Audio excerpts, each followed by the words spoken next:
All right, what's up, everybody? How you guys doing? My name is Steve. Today we're going to be covering a bunch of stuff, starting with a hearing entitled National Cybersecurity Strategy Protecting the Federal and Critical Infrastructure Systems. This starts in a few minutes. It hasn't started yet, but I'm cutting it on. My son is sick. I have to go pick him up from the school, so I wanted to get this on. I'll be back in about 20 minutes. But for right now, at least this is on and this is live for everybody. I'll be back in about 20 minutes. Hopefully the audio is turned on. Should be. We'll see you. Actually, yeah.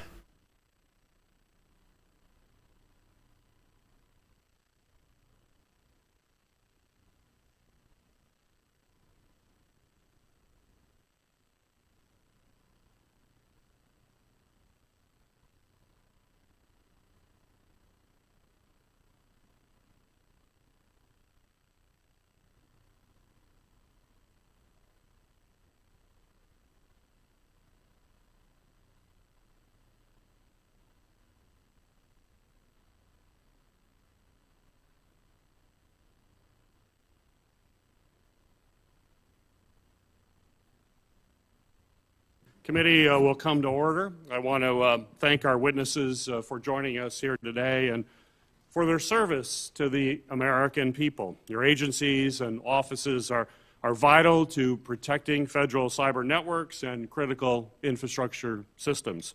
And although it can often be difficult to understand the complexity and the severity of many cyber attacks, they are only increasing in sophistication and frequency and have a significant cost to our national security. The Federal Bureau of Investigation reported that there were 2,474 ransomware attacks in 2020, though experts believe that that number is actually much, much higher. Just last month in my home state of Michigan, about 1,500 patients were notified that their information had been exposed as a result of the breach of file sharing service used by their hospital. This breach, like the SolarWinds attack, is yet another example of how our adversaries target vendors and contractors, including small businesses, to find the weakest link and exploit our greatest vulnerabilities. In order to prevent these types of attacks, potential victims from the public sector to the private sector must be aware of these ever-changing threats and have the right information to safeguard their networks. Whether it's widespread spyware or ransomware attack, the federal government needs to know when cyber incidents have occurred so that they can determine if there are patterns, also future potential targets, and help seal up vulnerabilities. This information is especially vital when it comes to our nation's critical infrastructure, 85% of which is privately owned and operated. Despite this vulnerability, there's currently no national requirement for all critical infrastructure owners and operators to report to the federal government when they have been hit with a significant attack, and that needs to change. As we have seen from recent attacks on an oil pipeline, water treatment plants, food processing facilities, and hospitals, these breaches can cause serious economic and national security concerns and disrupt our daily lives. If multiple critical infrastructure entities, like energy companies, for example, are reporting similar attacks, then CISA and other federal agencies should be able to warn others, prepare for potential impacts to that sector or other related sectors, and help prevent further widespread attacks. Ranking Member Portman and I are currently working on legislation that we plan to introduce soon to require critical infrastructure companies to experience cyber incidents and other entities that make ransomware payments to report this information to CISA. This requirement will ensure CISA and other federal officials have better situational awareness of ongoing cybersecurity threats, who those targets are, how the adversary is operating, and how best to protect the nation. I'm looking forward to hearing from our witnesses today about how an incident reporting law could help each of your organizations assist victims in recovering from an attack and prevent them from happening in the first place. But we also need to ensure the federal government is sharing this same information in a timely manner. The last time Congress substantially addressed federal cybersecurity was in 2014, when this committee, led by then Chairman Carper, passed the Federal Information Security Modernization Act. Since then, our technology has developed rapidly, along with the sophisticated threats that we face. When that legislation was passed, CISA had not yet even been created. We need to pass updated legislation that clarifies CISA's roles and responsibilities in federal information security, improve how incidents on federal networks are being reported to Congress, and ensure that our own cybersecurity resources are effectively aligned with emerging threats. Ranking Member Portman and I are also working on legislation that would help achieve these goals. We also need a better understanding of how the federal government is balancing its responsibility to bring cyber criminals to justice and helping victims recover from attack. We learned earlier this week that in one instance, the FBI withheld a digital key that could have aided victims for several weeks to pursue an investigation. In order to conduct a thorough oversight, this committee needs to know more about the federal government's process for assisting the victims of an attack and how your agencies will weigh investigative, national security, and economic needs. Finally, I want to acknowledge the important actions the Biden administration has already taken to bolster our cybersecurity defenses, improve information sharing, and apply the lessons learned from previous breaches to future attacks. The President's executive order on improving the nation's cybersecurity, for example, is paramount to securing our nation. This is a top priority for myself and Ranking Member Portman, and I look forward to today's discussion and working productively with these vital federal agencies to ensure that we are addressing this threat. Ranking Member Portman, you're now recognized for your opening comments. Thank you, Mr. Chairman, and thanks for convening this critically important hearing. I look forward to the dialogue, and it's great to have people in place who are now in charge of our cybersecurity system at the federal government level. Our strategy for protecting our cyber networks and our critical infrastructure is something that we've been struggling with, frankly, and to have the leadership in place is very important to get that strategy right. One important part of it, in my view, is accountability. And I hope to have a conversation about the appropriate roles and responsibilities for the many different cybersecurity positions within the federal government. You know, who's in charge, who's making the decisions, who's accountable.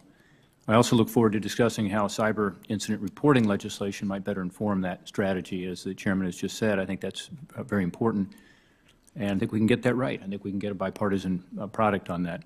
In recent years, hostile cyber adversaries, both foreign and domestic, have executed some of our most damaging cyber attacks ever, and we all know about these. We've had hearings about them, Colonial Pipeline most recently. Both the federal government and the private sector companies have been targeted. We held hearings on SolarWinds, Colonial Pipeline, and others. These events are stark reminders of the wide-ranging and real-world impacts of sophisticated cyber attacks, impacts on people. These attacks have become more and more common, and so it's important that we work to protect ourselves and our networks. One of the best strategies for preventing these attacks, of course, is to improve baseline cybersecurity practices, basic cyber hygiene. We also know that federal agencies have failed to make meaningful progress on the implementation of these practices, as is actually required by law under FISMA, the Federal Information Security Modernization Act. In August, just last month, Chairman Peters and I released a report detailing the significant cybersecurity vulnerabilities of 8 key federal agencies: Department of Homeland Security, State, Transportation, Housing, Health and Human Services, Ag, Education, and Social Security. This report follows a 2019 report I released with Senator Carper as chair of the Permanent Subcommittee on Investigations, evaluating the same 8 agencies. In this year's report, only DHS, Department of Homeland Security, had an effective cybersecurity program. Every other agency featured in the report failed to meet the standard. We also found that the average grade across all government agencies was a C-, close to failing.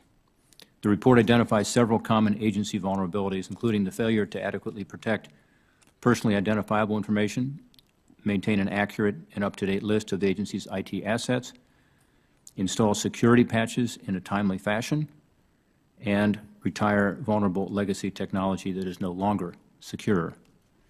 Securing fragmented networks against increasingly sophisticated attackers is not an easy or trivial task. It would be unfair to suggest otherwise. Yet, in nearly 7 years since FISMA was last updated in 2014, agencies still have the same vulnerabilities year after year. Accountability is a critical aspect of any strategy. All three witnesses with us here today have heard me discuss the importance of it for federal cybersecurity in particular. At all of your confirmation hearings and in our conversations, we talked about the need to ensure that we have appropriate accountability for these federal networks and the agency systems.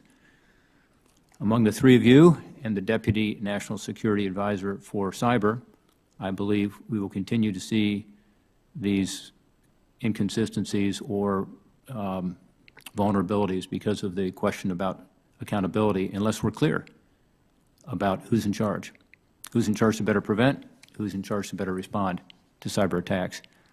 I look forward to continuing that discussion today, again, of how we can best achieve that accountability.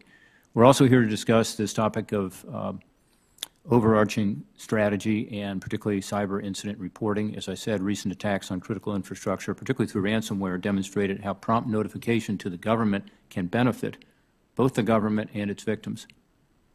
In the case of Colonial Pipeline, the FBI was able to recover part of the ransom paid by Colonial to the attackers.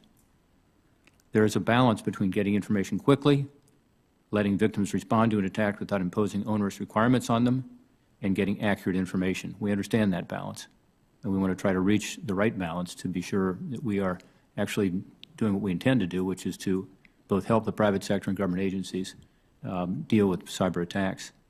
I look forward to the witnesses' perspective on how to balance those competing priorities. Again, Mr. Chairman, I appreciate the witnesses being here today. Glad you're in place, and I look forward to the dialogue. Thank you, Ranking Member Portman. It's the practice of this committee to swear in witnesses, so if each of you would please stand and raise your right hands. Do you swear the testimony you will give before this committee will be the truth, the whole truth, and nothing but the truth, so help you God? You may be seated. Our first witness today is National Security Director Chris Inglis. Director Inglis has over 41 years of federal service and has held a variety of senior leadership assignments at the Department of Defense and the National Security Agency. He initially began his career at NSA as a computer scientist within the National Computer Security Center, eventually serving 7.5 years as its senior civilian and deputy director. His work included tours in information assurance, policy, time-sensitive operations, and signal intelligence operations. In addition to his civilian work, Mr. Inglis' military career includes over 30 years of service in the U.S. Air Force, 9 years on active duty, and 21 years in the Air National Guard, from which he retired as a brigadier general in 2006. Mr. Inglis, thank you for all of your service to the American people. I know this is the first time you have come before this committee since your confirmation, and we expect you will be here many times in the time ahead. So welcome. You may proceed with your opening comments. Thank you, sir, as do I. With your permission, I'll remove my mask for the duration of my remarks. Certainly. Thank you. Chairman Peters, Ranking Member Portman, distinguished members of the committee and staff, thank you for the privilege to appear before you today and the honor to appear alongside Director Easterly and Mr. DeRusha. I'm eager to update you on the Biden-Harris administration's progress in standing up the new office of the National Cyber Director and to discuss the administration's approach to cybersecurity. I'm mindful of the history of this moment. I'm appearing before you as the first National Cyber Director, a position that you created just last year and confirmed me for following my nomination by President Biden. I'm grateful for the confidence that the President and the Congress have placed in this role, for the opportunity to bring it to fruition, and for the cybersecurity and critical infrastructure investments that you have made and are proposing in follow-on vehicles like the Infrastructure Investment and Jobs Act. I remain committed to engaging with you as we take on these critical shared imperatives. To that end, I'm pleased to tell you that the Office of the National Cyber Director is making progress in standing up as a full-fledged contributor to the various initiatives we will discuss today. And while we are anxious to receive appropriations needed to implement our strategy fully, no resource in this business is more valuable than our people. As you well realize, cyber talent is in high demand everywhere. But we're pleased with the quality and the experience of the people we have recruited thus far, and we will continue to work with Congress to secure the resources we need to bring on key staff. In the coming months, I expect our contribution from the Office of the National Cyber Director to the President's cybersecurity agenda to grow and focus on a few key challenges: accountability and follow-through on the implementation of cybersecurity policy and investments, securing technology supply chains and the broader cyber ecosystem, fostering collaboration across the public and private sectors, coordinating closely with OMB and CISA on the security, resilience, and coherence of the federal network enterprise, and ensuring defensive cyber operations and planning are equipped and postured for success.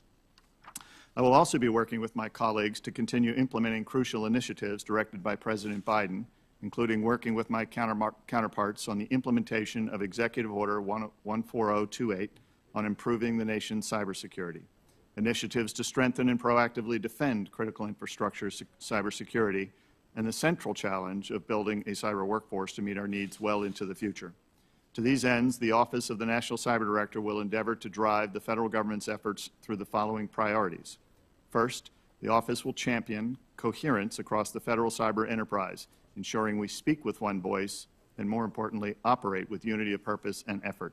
Second, we will zero in on improving public-private collaboration, supporting and building on the work of CISA and others. Third, we will carefully analyze the cyber maturity of federal agencies and chart a path for ambitious cybersecurity goals against which the U.S. government can effectively execute. We look forward to close partnership with OMB to align resources and authorities together with these ambitions. Finally, the office will work to increase present and future resilience, not only within the federal government, but across the American digital ecosystem. That's a big task for which we've started by exercising incident response and planning processes, from which we already have learned much regarding how to evolve those processes into the future. Through these and other efforts, we are working to ensure that our workforce, our technologies, our organizations, and our relationships are not only fine-tuned for today's needs, but are future-proofed for service in an ever-changing world. These are daunting undertakings. While the Office of the National Cyber Director is young and small, once expected funding is in place, and with the partners we have today, along with the support of Congress, it will be in a strong position to succeed in delivering the expected returns. Thank you for the opportunity to testify before you today. I look forward to your questions. Thank you, Mr. Inglis. Our next witness is Jean Easterly, Director of the Department of Homeland Security's Cybersecurity and Infrastructure Security Agency. As directed, Ms. Easterly leads CISA's efforts to protect and defend the security of the nation's cyber and physical infrastructure. Ms. Easterly has an established record of public service, including 2 tours at the White House, most recently as Special Assistant to President Obama and Senior Director for Counterterrorism, and previously as Executive Assistant to National Security Advisor Condoleezza Rice in the George W. Bush administration. She is a veteran of the United States Army with more than 20 years of service in intelligence and cyber operations, including tours of duty in Haiti, the Balkans, Iraq, and Afghanistan. Ms. Easterly, I know this is also your first time you have been before this committee since your confirmation, and we expect to see you here on numerous occasions in the time ahead as well. So welcome. Thank you for your service. You may proceed with your opening comments. Thank you, Chairman. I look forward to it. Chairman Peters, Ranking Member Portman, distinguished members of the committee, thanks for the opportunity to testify on behalf of CISA on what I believe is the most important national security imperative, our nation's cyber defense.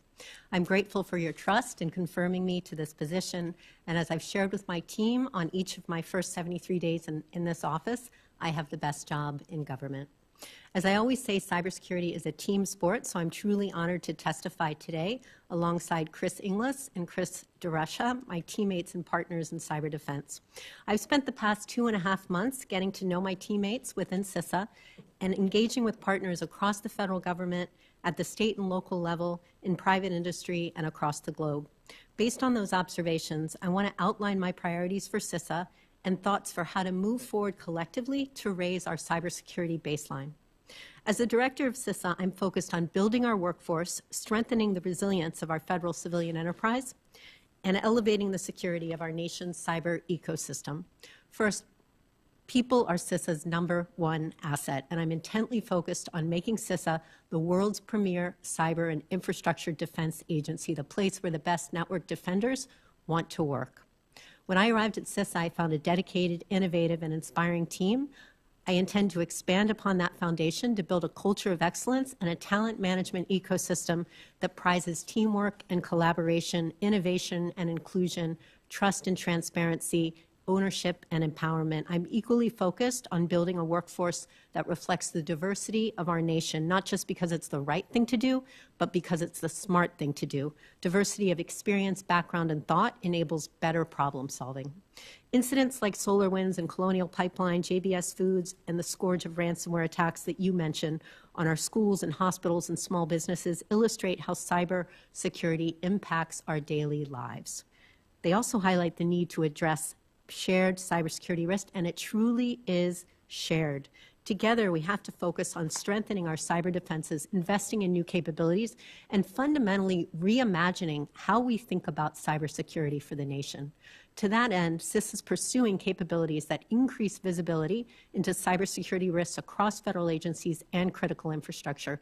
One such capability, CyberSentry, helps identify sophisticated threats to critical networks. We're excited about the results from the pilot and appreciate Congress's efforts to fully resource it. CISA as an agency, as you know, was designed to be something different and special, built on the foundation of collaboration with partnerships at the core of our mission.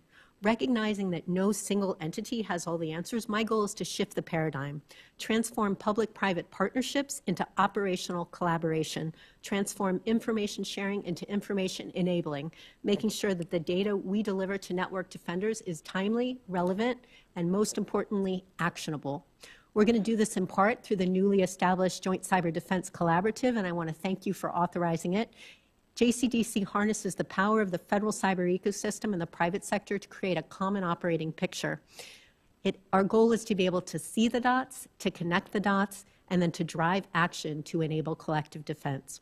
All of these efforts align with the imperatives conveyed in the President's executive order, as you mentioned, as well as the last year's NDAA. They seek to further CISA's implementation of those requirements, and with respect to the EO in particular, I'm pleased to note that CISA has fully met the highly aggressive deadlines for each of the 35 unique implementation efforts we were charged to lead.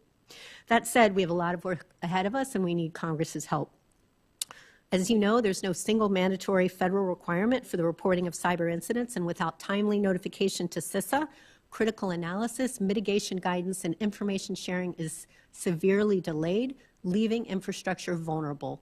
Incident reporting must be timely, broad-based, and not limited by incident type or sector impacted. It also has to provide enforcement mechanisms to drive compliance. Finally, legislation should provide CISA with the flexibility to define the scope of requirements in consultation with our partners, including, importantly, DOJ and FBI, balancing the benefit of reporting against the burdens to industry and government. Finally, I'd like to thank the committee for the efforts on FISMA reform. As you said, FISMA is outdated. The status quo clearly is not working. A modernized FISMA should shift the spotlight from compliance and box checking to true risk management. It also should recognize and codify CISA's role as the operational lead for federal cybersecurity. As these efforts move forward, I really look forward to working with the committee and our partners on it. Hugely important. Our nation faces an unprecedented array of cyber risk. Now is the time to act, to deepen our collaboration, to strengthen our ability to defend the government's network, to drive targeted action. We must address this risk collectively to defend today and secure tomorrow. Thanks for the opportunity to appear before you. I look forward to your questions. Well, thank you, Director Easterly. Thank you for being here. Our final witness is Chris DeRusha. Mr. DeRusha has broad experience managing cybersecurity and critical infrastructure programs, plans, and operations in both the federal government and private sector. He has held roles at the Department of Homeland Security and at the White House, where he served as Senior Cybersecurity Advisor in the Obama administration. He also previously served as the state of Michigan's Chief Information Security Officer. Mr. DeRusha, as the Federal Chief Information Security Officer, you're charged with implementing and coordinating many of the efforts that we will be discussing here today. And based on your strong record in my home state of Michigan and your extensive experience, I have every confidence that you're up to this challenging task. Welcome, Mr. DeRusha. You may proceed with your opening remarks. Well, thank you, Chairman Peters and Ranking Member Portman, distinguished members of the committee. Thank you for the invitation to testify about the administration's cybersecurity priorities. I'm pleased to be here today with Directors Easterly and Inglis. The three of us work closely together in service of a common mission to build a more secure federal enterprise. This committee took decisive action earlier this year by supporting $1 billion in emergency funding to the Technology Modernization Fund. I'd like to provide a brief update. To date, we have received more than 100 project proposals requesting over $2.3 billion. 75% of those proposals are focused on cybersecurity improvements. The need is clear. As the board prepares to release its first round of awards for this emergency, I don't even know what they're talking about. I'm going to rant just for a little bit. You know what's wrong with America right now is that school nurses have control to send kids home from school when they're not sick. Nothing is wrong with my son. Nothing. No fever, nothing. He said he had a headache and they sent him home. we need to form enduring partnerships. And above all, we must act with a sense of urgency. I'd like to now highlight 3 areas of focus where the administration is taking decisive action on federal cybersecurity. The first is zero trust. Earlier this month, we released for public comment a draft strategy to move the U.S. government towards zero trust principles. This term, zero trust, refers to a security model where every person, device, and network is considered untrusted and potentially compromised. This is a significant shift from the traditional model we have used throughout public and private sector. We have proposed an ambitious multi-year plan that establishes a new baseline for government security and will require us to iterate and adjust over time. Our strategy directs agencies to adopt known, trusted technologies and practices that make it harder for even sophisticated adversaries to defeat our defenses. The approach is purposeful and specific, yet flexible for agencies to learn and adjust along the way. OMB will require agencies to develop funding and implementation plans to demonstrate early, iterative progress, and, most importantly, to work together as one community in implementation. The second area I'd like to highlight is the executive order on improving the nation's cybersecurity. In May, the President issued Executive Order 14028 with the intent of dramatically improving the nation's cybersecurity by deploying critical capabilities government-wide, by improving information sharing between the U.S. government and the private sector, and by strengthening the United States' ability to respond to incidents when they do occur. We recently passed the 120-day milestone since the EO was issued. Over that time, OMB, NSC, and now the NCD have been working closely with agencies to execute key deliverables, which include a definition of critical software, as well as accompanying security guidance from NIST, the recommendation of new contract clauses that will enhance how the federal government and industry work together to address cyber threats, OMB memoranda to help agencies identify and secure their most critical software, and set requirements for storing and sharing security data to support incident detection and response activities. And finally, as I just described a moment ago, a draft zero trust strategy and key supporting technical guidance developed by CISA designed to raise the security baseline of the entire federal civilian government. The final area I'd like to highlight is FISMA reform. The Federal Information Security Modernization Act of 2014, or FISMA, describes the roles and responsibilities that underpin much of the policy and oversight work that my office does today. We appreciate the opportunity to work with Congress on reforming this flagship piece of legislation to improve the government's ability to manage risk. We share Congress's view that we should be more clearly oriented towards security outcomes, and we're actively updating guidance to agencies in support of this goal. In conclusion, this administration is dedicated to making cybersecurity the immediate priority in federal IT. Since January, we've been balancing a national response to a series of significant cyber events while laying the strategic groundwork for the future. As we move forward, we are focused on supporting agencies as they work to implement these priorities with diligence and that sense of urgency. As I've said today, none of us can do this alone. It is a partnership where collaboration is key. With my colleagues here today, but more importantly, with the personnel across federal government that work tirelessly every day to safeguard our nation's digital assets.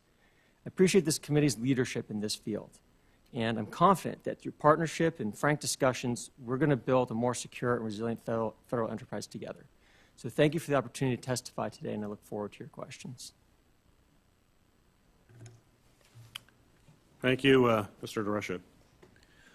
All of you are well aware that Ranking Member Portman and I are working together on an incident reporting bill that would require specific companies to report to CISA regarding cyber intrusions and when they make ransomware payments as well.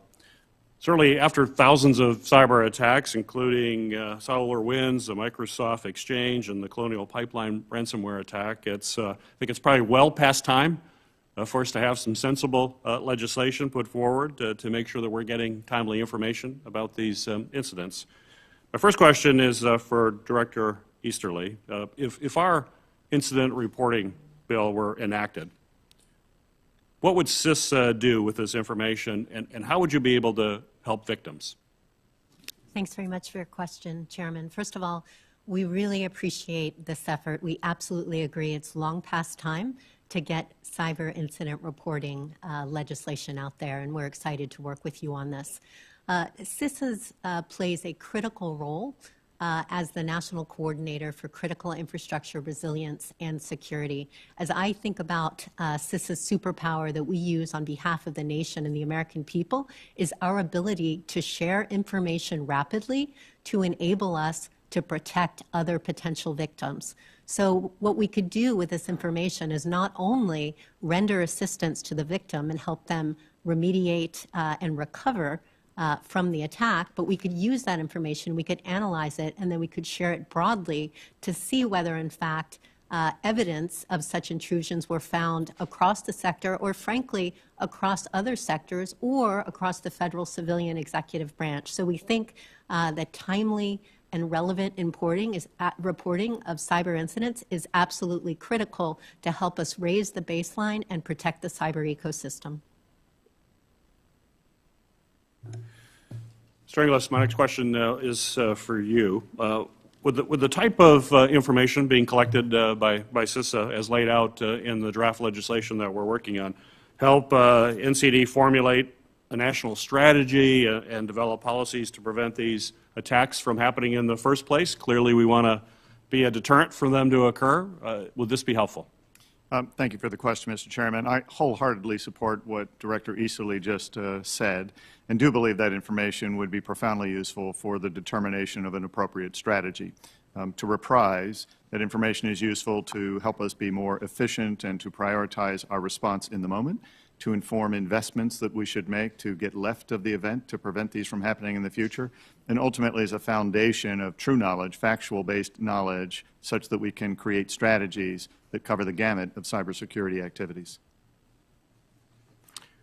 Mr. DeRusha, the incident reporting data from the bill that we're talking about, as well as a PHMSA reform bill that we're also working together on, would help protect federal networks by indicating when intrusions have occurred on both private and government-owned systems, much like we saw after FireEye announced the SolarWinds attack. Is there anything else from the OMB's perspective that we should consider as we're developing the text in both of these bills? Well, Senator, I believe it's crucial that federal civilian agencies are included. We need to ensure that we have one common standard that everyone is following. That has been my experience both at the state and federal level, that there's a patchwork of reporting requirements and they need to come together. It's overly burdensome and we're not focused on the right security outcomes. The other thing I'd say, though, is we have a really good partnership with CISA sharing threat information in a timely way to federal agencies. And what we need is we need to increase the pipeline of information and get it in faster. So those are the things that I'd be really focused on. This next question is for all three of you, and I'll start with you, Director Easterly. We'll go the same order that we just went through. Each of you has a lot of experience in the private sector, and part of what we are looking at here is mandating companies to submit these reports, but we have to make sure they actually comply with that to get this information. So I'd love to hear your thoughts, and the committee would love to hear your thoughts on the right enforcement mechanism to make sure that that information actually gets submitted. What should we be focused on? Director Easterly. Yeah, thanks for the question, Chairman. You know, as I mentioned in my opening remarks, I do think a compliance and enforcement mechanism is very important here. I know some of the language talks about subpoena authority. My personal view is that is not an agile enough mechanism to allow us to get the information that we need to share it as rapidly as possible to prevent other potential victims from threat actors. So I think that we should look at fines. Fines are obviously used across industries. I just came from 4.5 years in the financial services sector where fines are a mechanism that enable compliance and enforcement.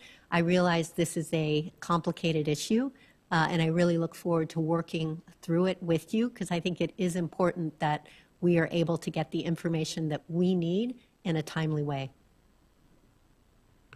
Thank you. Mr. Inglis. Mr. Chairman, I support that view strongly. I would observe that most of the 50 states have reporting requirements of a similar sort, and the vast majority of those have an enforcement mechanism. Many of those use fines.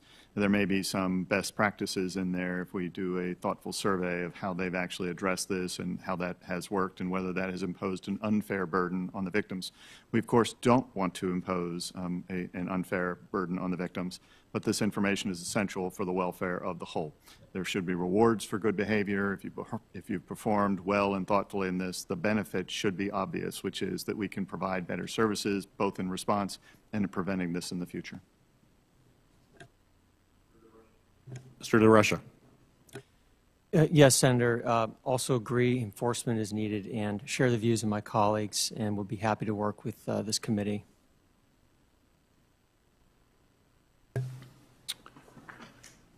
Thank you. Before I recognize Senator Carper for his questions, I need to step aside and attend another committee. As you can see from attendance, we have committees. We're actually in the middle of a vote, so members will be coming and going as this hearing continues. But Senator Hassan will chair in my absence. But as I leave, Senator Carper, you're recognized for your questions.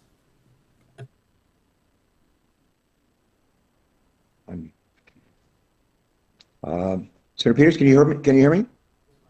I can hear you. All right, that's great. I can hear you too. Welcome to all of our witnesses today. Thank you for your leadership and what you do with your lives. My first question is for Director Inglis. And have I pronounced your right name correctly during the Inglis? Is that right? Yes, sir. Precisely correct. Thank you. That's great.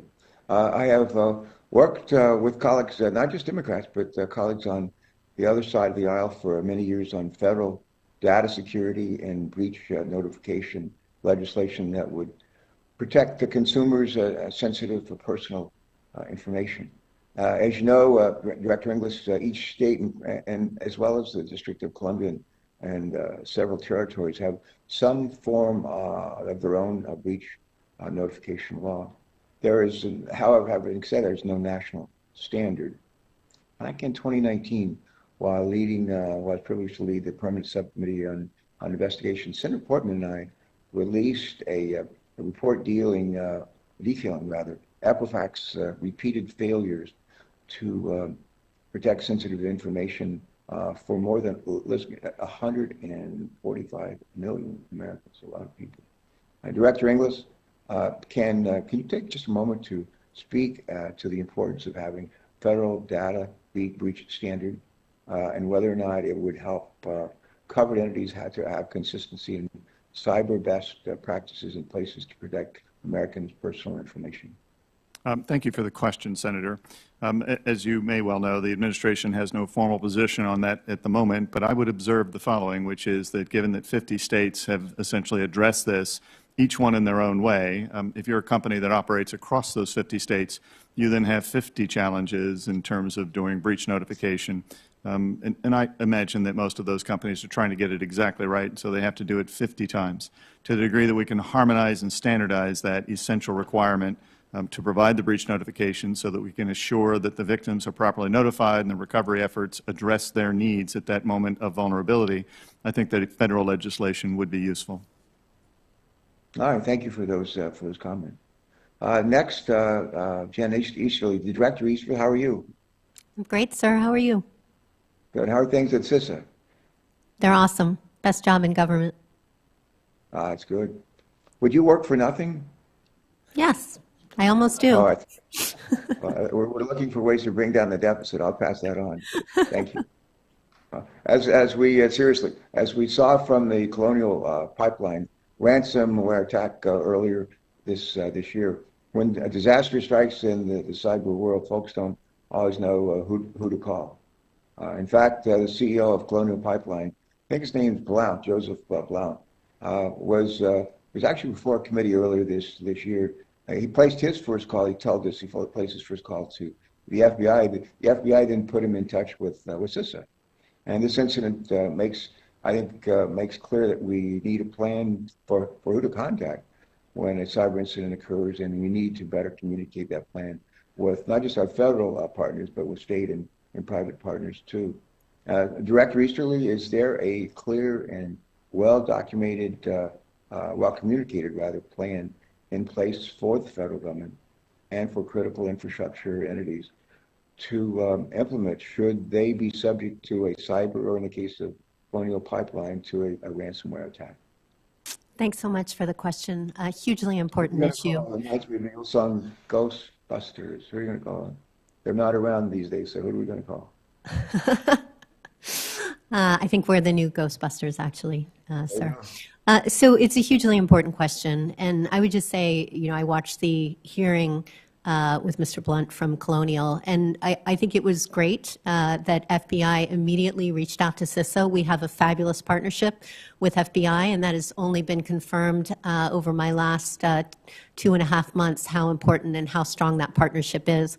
But I think your point speaks to the larger issue and why this cyber incident reporting legislation is so important, because we need to get reports both about breach, as you were just talking to Director Inglis about ransomware, but really about all flavors of cyber incident, because it's very important for us to both be able to render assistance to any entity that suffers an attack, but to be able to analyze that information and to share it more widely, because we know that in today's world, everything is connected, everything is interdependent, and thus everything is vulnerable. So having that information in a timely way so that CISA can share it both with our partners across the federal government, but importantly with our partners across critical infrastructure, and then of course at the state and local and tribal and territorial level, so that we can collectively raise the baseline of the cyber ecosystem.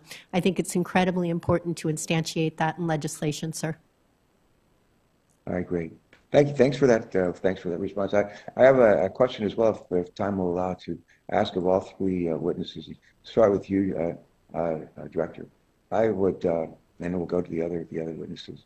But as I believe you know, each of you mentioned, I think in your testimony, in May of 21, earlier this year, President Biden signed an executive order aimed at strengthening our cybersecurity as well as our ability to respond to cyber incidents when they occur. I'm pleased to see that we are shifting to a more proactive as opposed to reactive posture in the cyber security space. And my question would be this for the three of you. To that end, could each of you take a moment to share with us how you are working in concert with one another to implement President Biden's executive order and what you need from Congress in order to implement these changes? And Director Easterly, why don't you go first? Great. Thanks so much, sir. Yeah, I agree. It was a very significant executive order, and I think it will really help make a difference for both the federal cyber ecosystem as well as the broader ecosystem. We have been working very closely with all of our partners, in particular our partners with Federal CISO, with my good teammate Chris DeRusha here and Chris Inglis, to make sure that we are implementing all of the tasks that were assigned to us. I think we had 35 total, and we've met all the deadlines to date.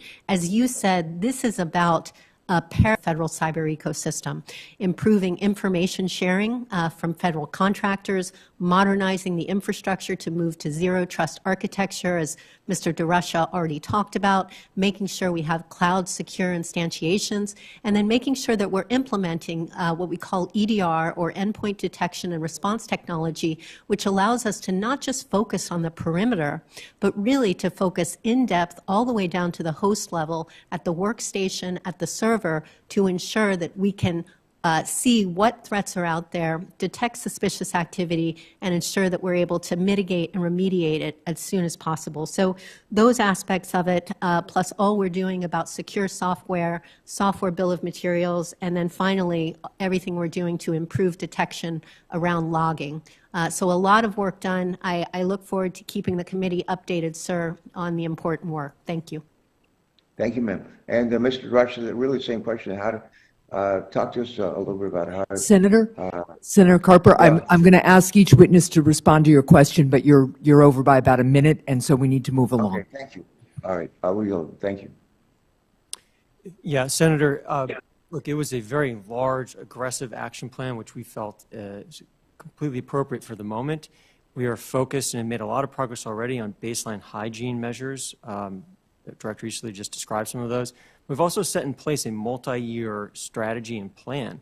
And what we're going to need from Congress is we're going to need some new resources to implement this plan. But what we've done is we've really laid out in pretty descriptive detail what we need to do to become more secure as a federal enterprise. And so we really look forward to working with Congress on those priorities. And Senator, I'll answer quickly. Largely in agreement with all of those remarks. I was impressed with the audacity of the plan. Very aggressive. I'm pleased with the performance. We have met or exceeded the objectives that were established. I'm sobered by the idea that it's simply a down payment. And to Mr. DeRusha's point, we have much more work to do, and therefore need to redouble our efforts to do that. Thank you all very much. Thank you, Senator Carper. Because Senator Portman isn't back yet, I'm going to recognize myself for a round of questions, and I want to thank Chair Peters and the ranking member for this hearing, and I also want to thank the three of you not only for your service but for your testimony today and your commitment to improving the country's cybersecurity. My first question goes to Directors Easterly and Inglis, and I'll start with Director Easterly. One of the biggest impediments to improving cybersecurity is the shortage of qualified cybersecurity professionals at a federal, state, and local level. So I've introduced, along with Senator Cornyn, the Bipartisan Federal Cybersecurity Workforce Expansion Act. The act would authorize a registered cybersecurity apprenticeship program at CISA, and it would also create a veteran cybersecurity training program at the Department of Veterans Affairs. So, Director Easterly, how would an apprenticeship program help address workforce challenges at CISA? Thanks for the question. I love that. I love apprenticeships. We've already started talking about how we could implement apprenticeships at CISA. I would love to work with you on that legislation. I think we need to be as creative as possible in all our approaches to deal with the deficit that we have across the country and then across the federal cyber workforce. So programs like rotational programs, apprenticeships, internships, and I'm very excited in particular about implementing our cyber talent management system finally to enable us to more flexibly hire people from all walks of life, basically based on their aptitude, not based on certifications or degrees. So anything to do with workforce, Senator, I would love to work with you and your team in this committee. Great. I would look forward to that. Director Inglis, what do you think of cyber apprenticeships in a veterans training program, and are there other ways we can increase the talent pipeline to build a larger cybersecurity workforce? Senator, once again, I'm in a position where happily I agree strongly with both the premise that you've established and Director Easterly's remarks. I think apprenticeships are essential, not simply because they provide experience for its own sake, but they bridge the gap between aspiration that is often supported by training and education and the real experience that employers need or want when you show up at that door. And it helps to transition from one phase to another in terms of one's work life.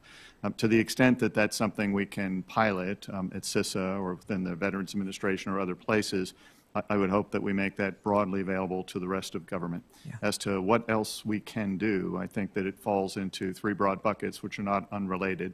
We need to increase awareness so that every citizen, every person who kind of experiences cyberspace has what's necessary to cross the digital cyber street in the same way that we teach children to cross actual streets, and that they're aware of the opportunities in this space.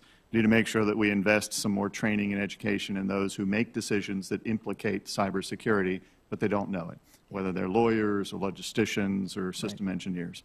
And then, of course, we need to double down on filling the jobs that have cyber and IT in their job title, but we need to be as broad-based as possible. To Ms. Easterly's point, we need to encourage diversity because that's a mission-essential strength. But at the same time, let's relook those job skills to make sure we're asking for the right things. You don't need a Bachelor of Science in Computer Science for every one of those jobs. Thank you very mumuch. Director Easterly, the Office of Management and Budget recently released a draft zero trust strategy, and it was nice to hear Mr. DeRusha talk about it. It states that the Continuous Diagnostics and Mitigation, or CDM program run by CISA, is a foundational element of the federal government's cybersecurity. I introduced legislation with Senator Cornyn last Congress to codify the program, and we're working on reintroducing CDM legislation this Congress. When do you expect all civilian federal agencies to have their electronic assets inventoried and continuously monitored via CDM? Thanks for the question. It's a great one, and having a lot of experience in this space, and certainly in the private sector, asset inventories and ensuring that you know exactly what's in your network is not a trivial endeavor. All that said, I'm told that we're at about 85% of an understanding of the federal endpoints, and so I think we will get there in the near term, and I'm happy to keep you updated on the course of our progress. Okay, and a related issue, of course, is whether CISA is reevaluating previously approved CDM tools to ensure that they still meet the newest best practices and our zero trust strategy. So is that happening as well? Yes, ma'am, absolutely, as part of our entire modernization effort to make sure that we are able to provision the right capabilities through the CDM program. And some of the most important ones, as you're aware of, are our EDR capabilities, the endpoint detection and response. Okay. Another question for you, Director Easterly.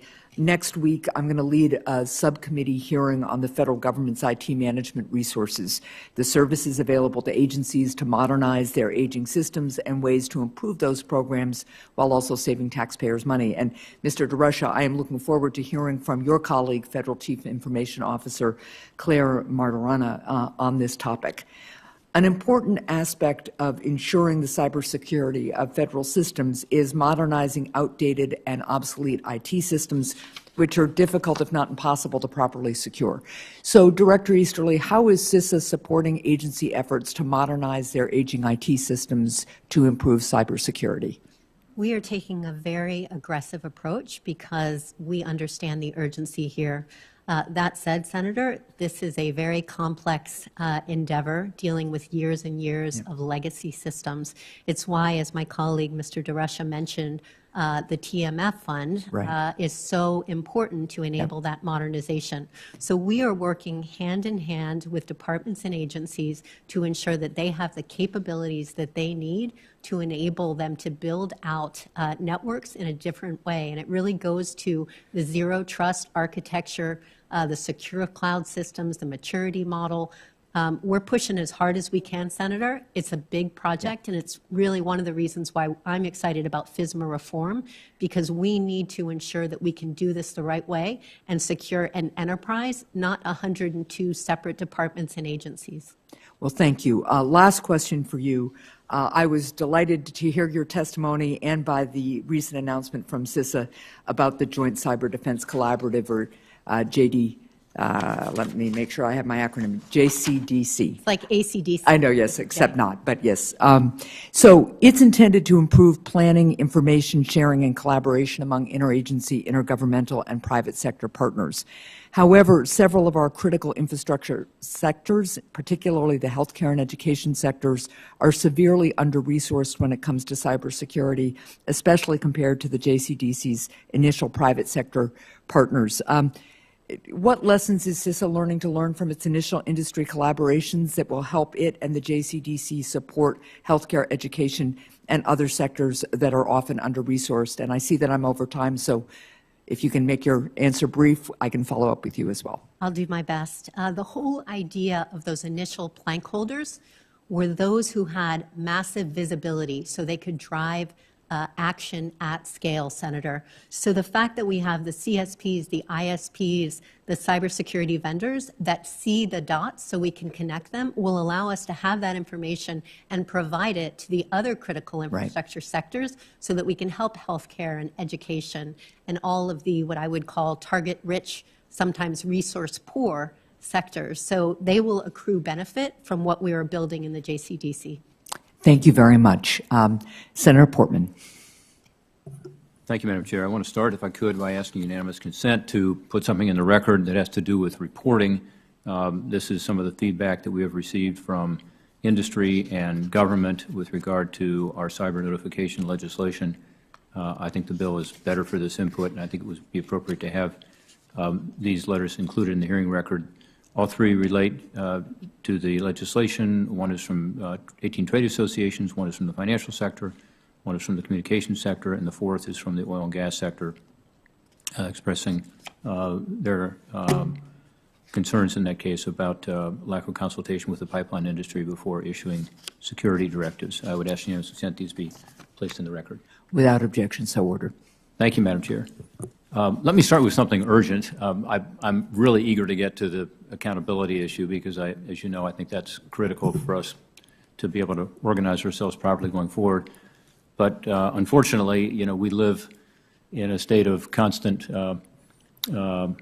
attacks, and we just had another one. And there's a joint publication by CISA, the FBI, and the Coast Guard last week that indicates an advanced persistent threat.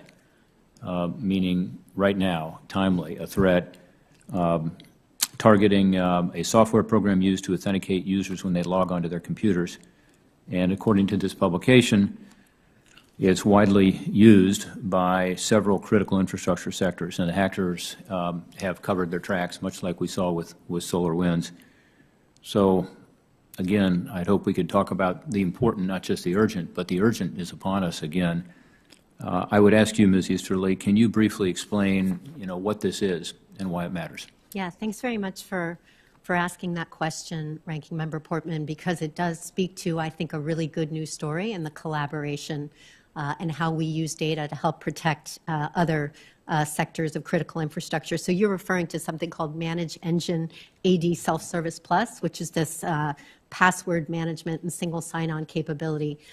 We worked with the U.S. Coast Guard on a vulnerability at the Port of Houston and found out about this. We work with our FBI partners and our Coast Guard partners to better understand that vulnerability and then to be able to get that information out to see whether, in fact, we saw the same vulnerability across the federal cyber ecosystem and in our critical infrastructure partners. This was actually one of the early successes for JCDC because we were able to share that information across our JCDC partners to see if they could find additional victims to notify.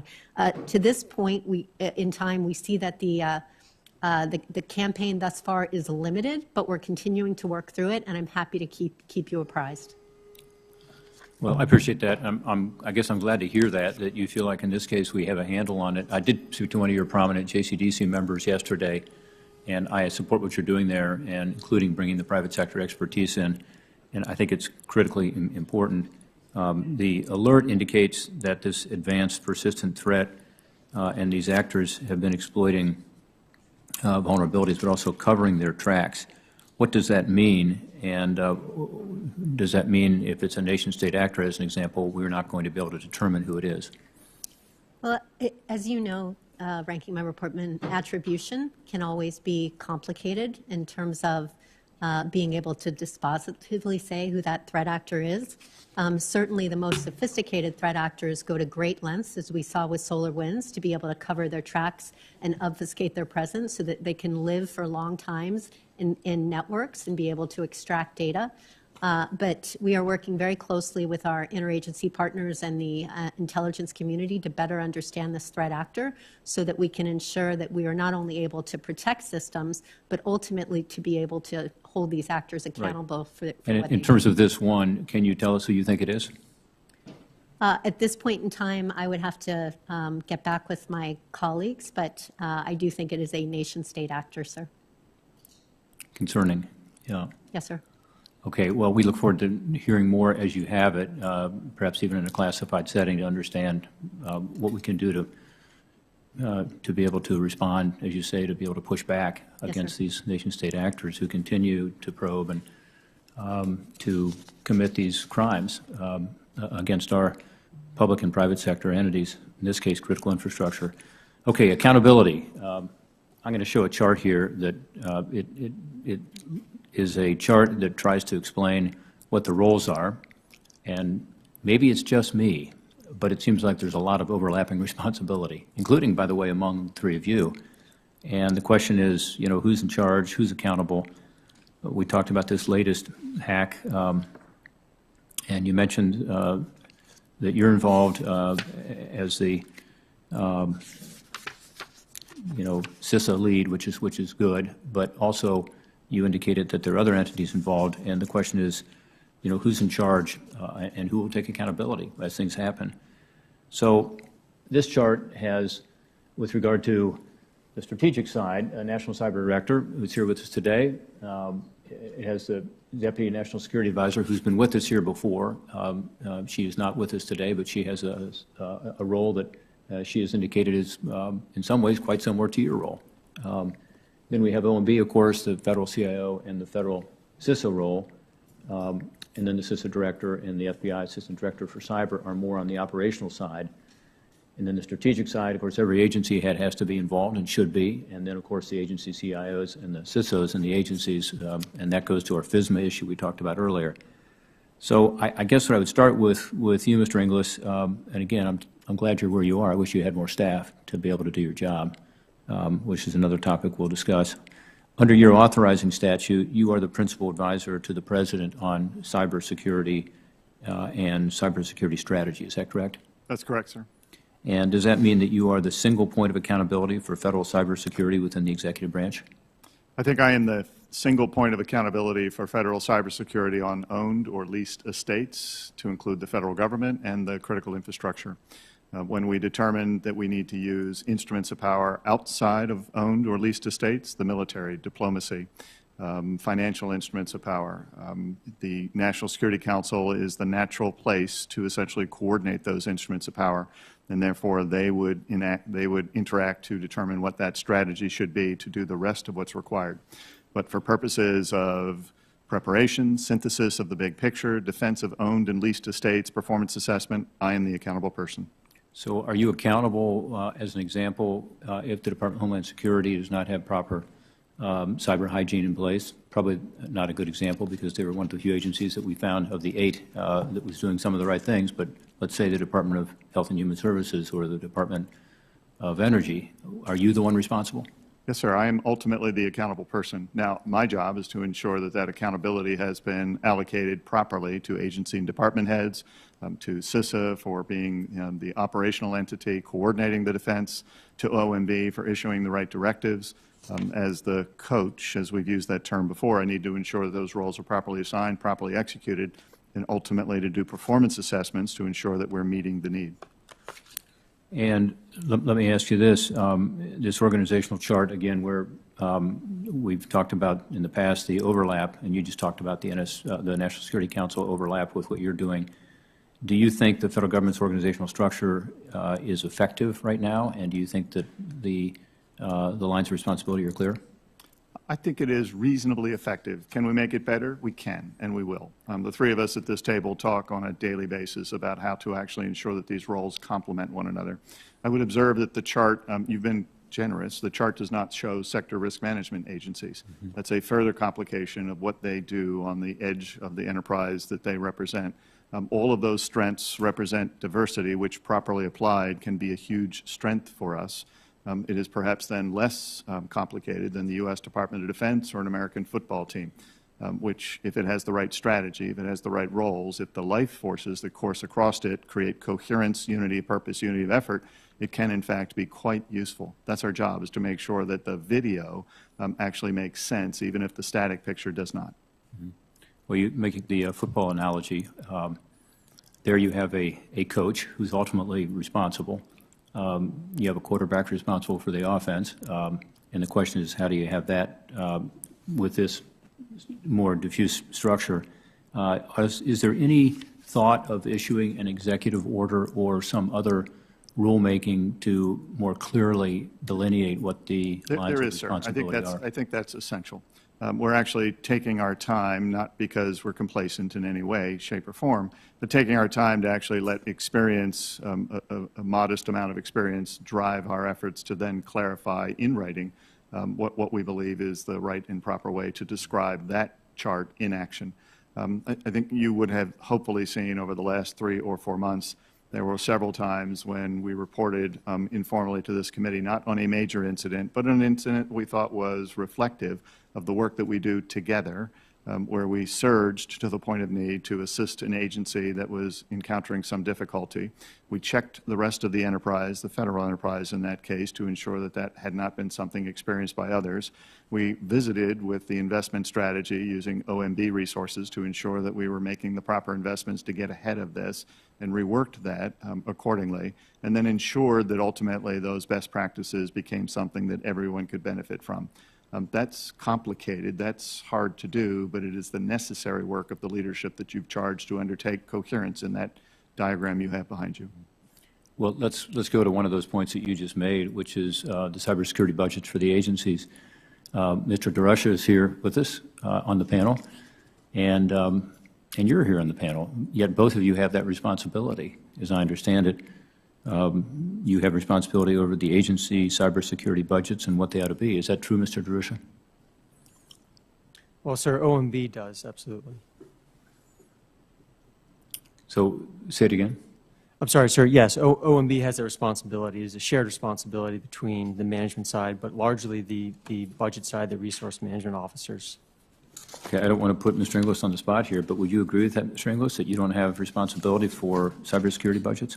I don't have unique and solitary authority over that. I agree. Not unique and solitary, but Mr. DeRusha just said that it's OMB who has unique and solitary over that responsibility. And my understanding is that you believe you have responsibility for it, too. Oh, no, sir, I don't. By statute, I have the responsibility to report on performance.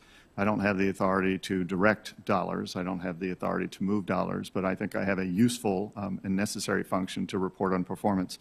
I think by example, what we've done has actually joined those two responsibilities in a way that's coherent. Take the Technology Modernization Fund in hand. As earlier described by Mr. DeRusha, there's $1 billion allocated by the Congress for that purpose. There's $2.3 billion in applications.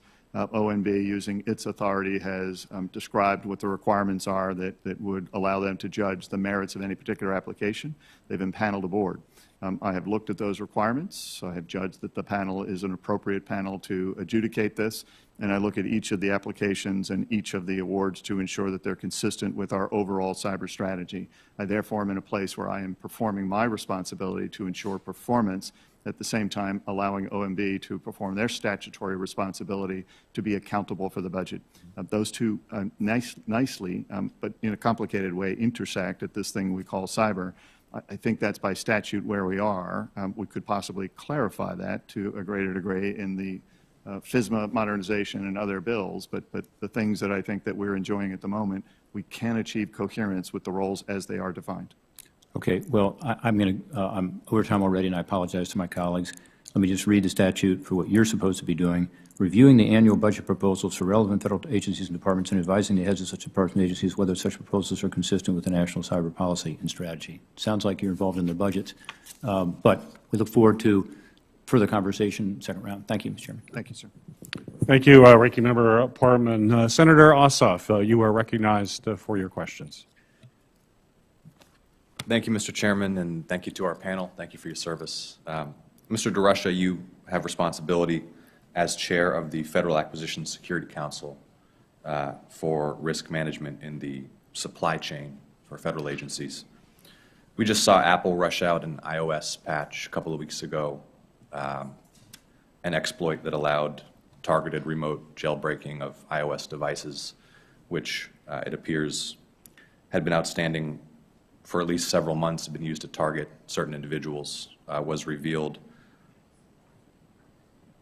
What's your assessment of your capabilities and capabilities of the private sector partners you work with, and your interagency partners at identifying zero-day exploits that could be used to target senior government executives by foreign intelligence services or to penetrate public sector or private sector networks, and what additional authorities or reforms to procedure or law might be contemplated to improve our ability to get ahead of that kind of exploit?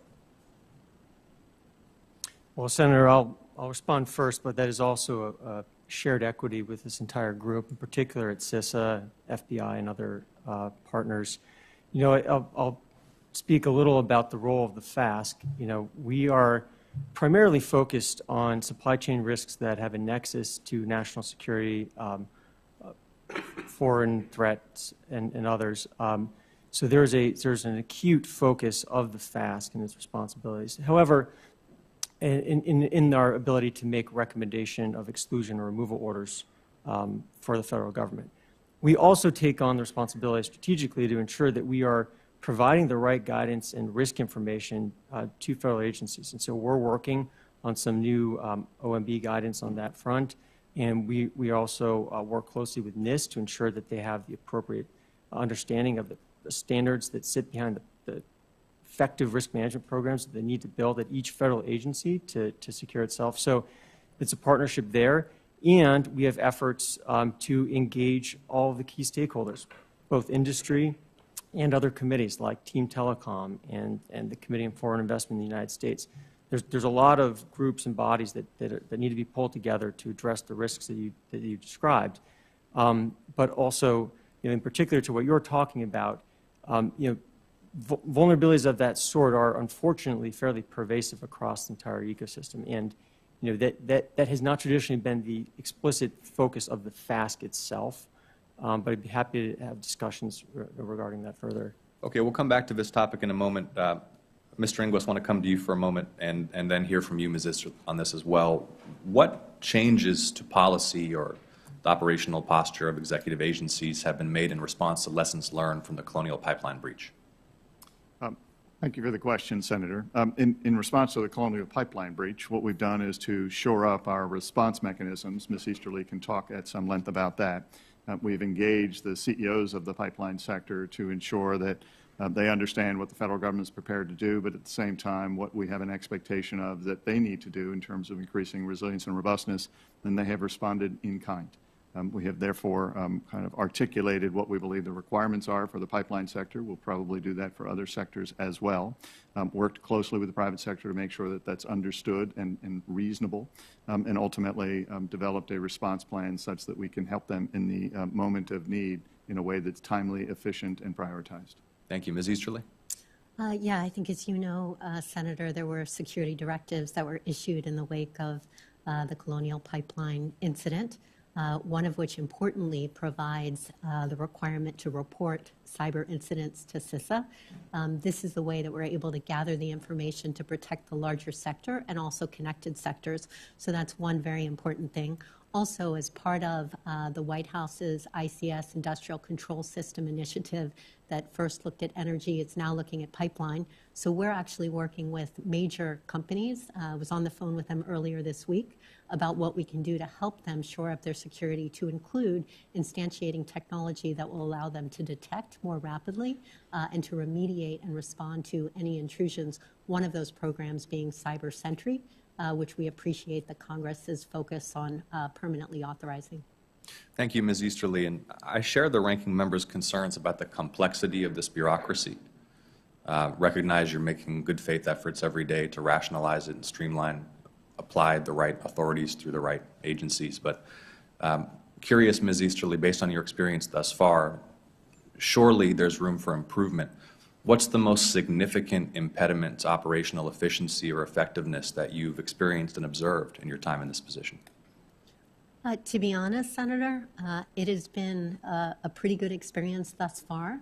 At the end of the day, I think CISA's role is pretty clear. We have two primary roles. We are the operational lead for federal cybersecurity, and I hope that gets formally instantiated in FISMA reform. And by statute, we're the national coordinator for critical infrastructure resilience and security. Both of those missions necessarily are team sports. It implicates partners across the federal government as well as partners across critical infrastructure. We will never own that mission wholly because, as the chairman said, over 85% is privately owned. I feel very comfortable with the partnerships that we forged to date across the federal cyber ecosystem, as well as with the private sector. And as I said earlier, Senator, very excited about what we're building with the Joint Cyber Defense Collaborative.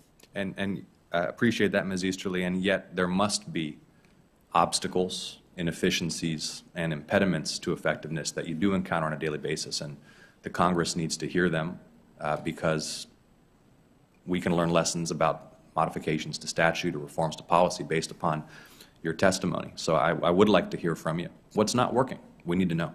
So with respect to federal cybersecurity, I think with FISMA reform, I would ask that the Congress do three things.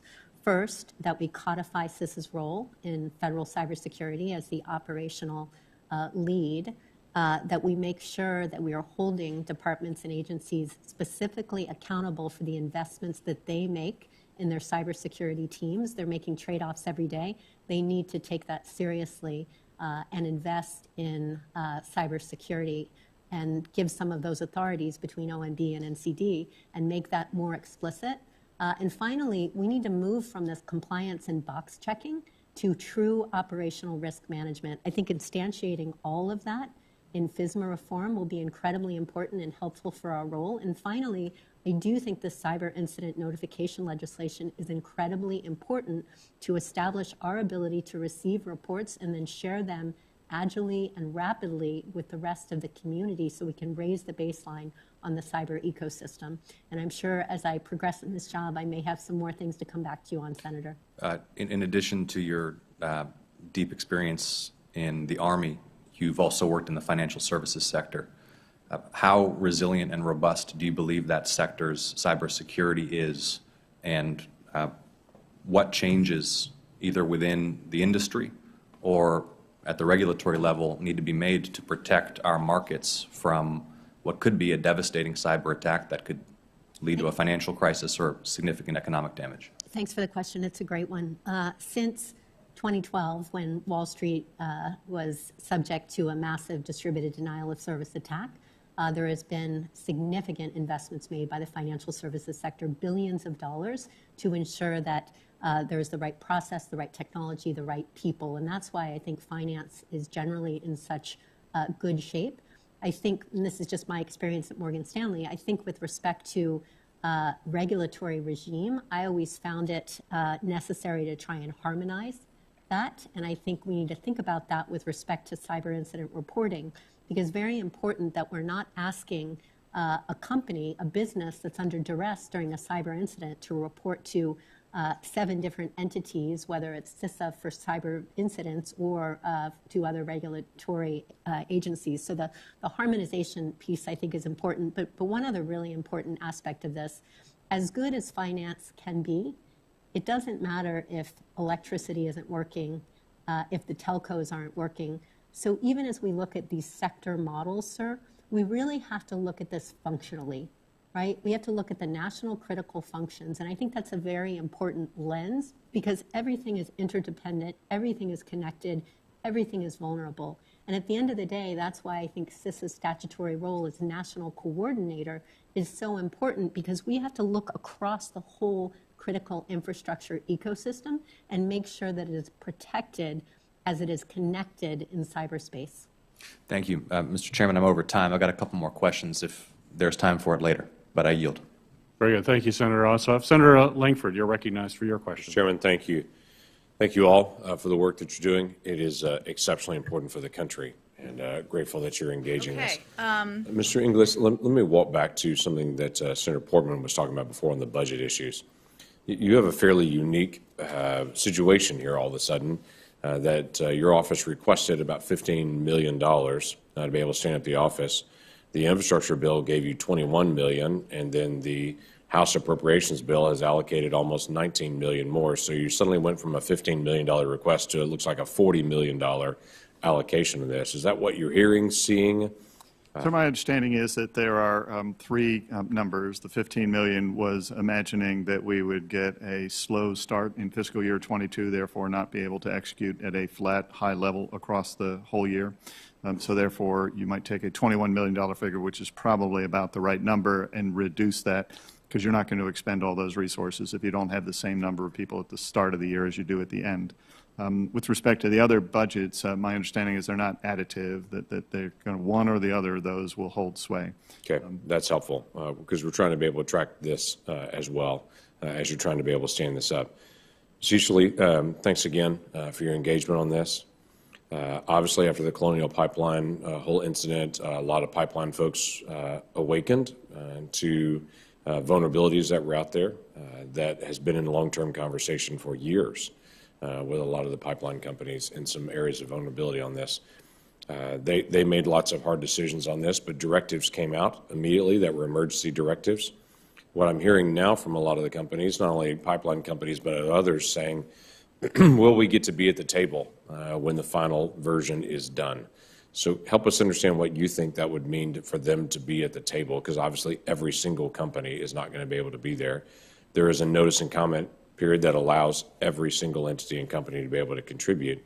But what does that look like now in the days ahead when we start getting a final ruling on this? Because there were some really good actors that had additional requirements put on them or had to redo some things, but they were doing all the right things already on this. So they got consequences even though they were actually doing all the right things originally. So what does this look like to be able to have more cooperation? Yeah, thanks for the question.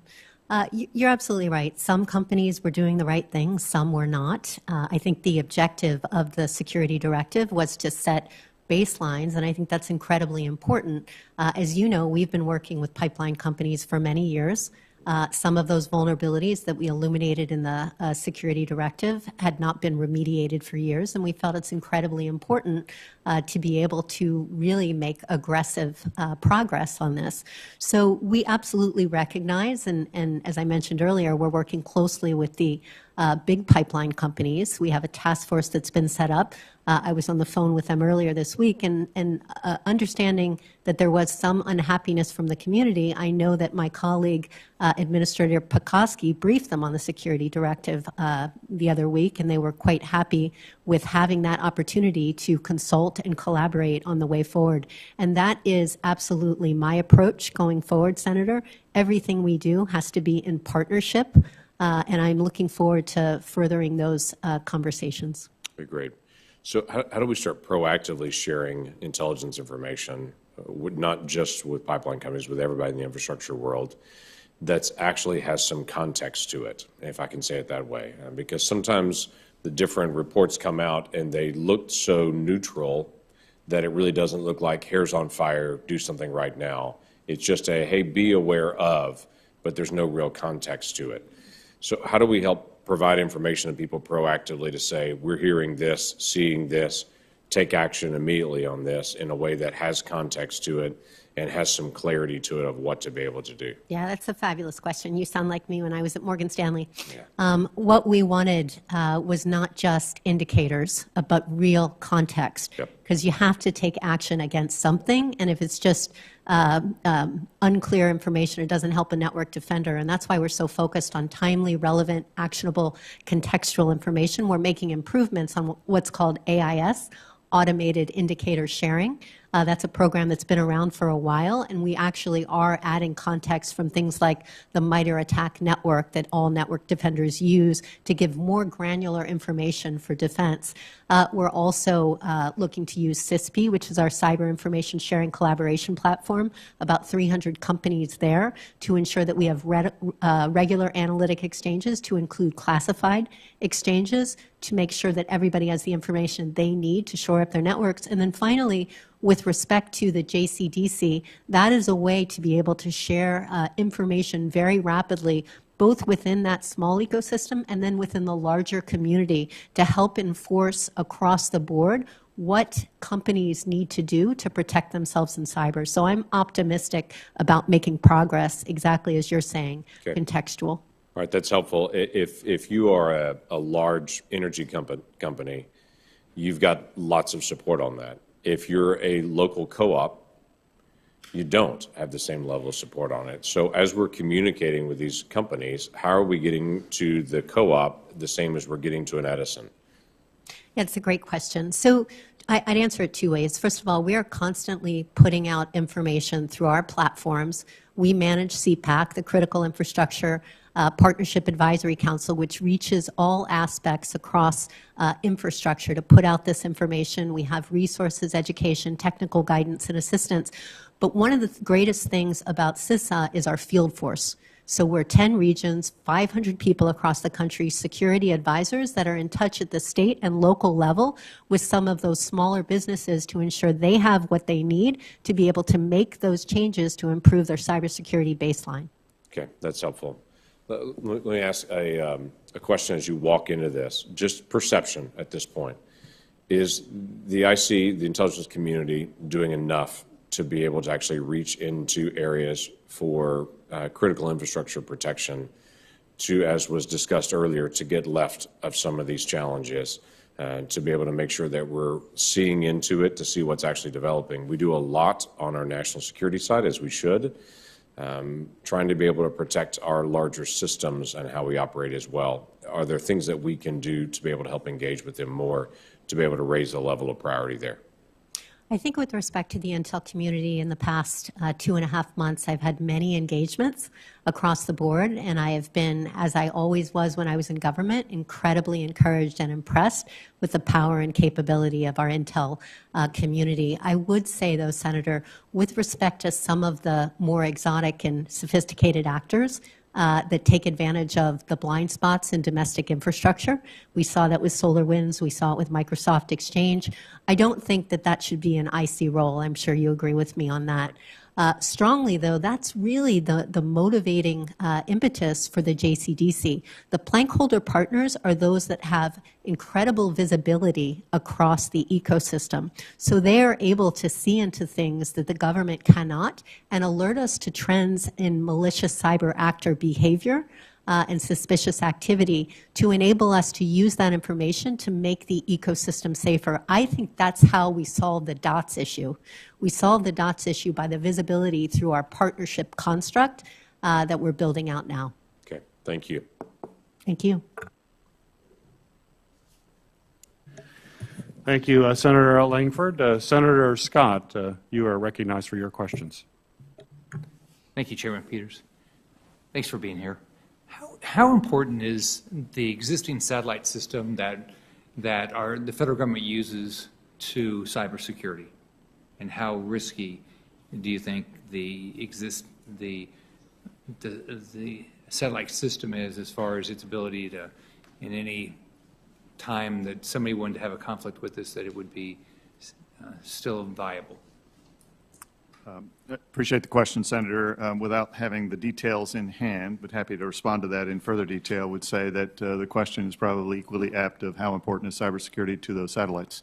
Those satellites often perform critical functions for the nation.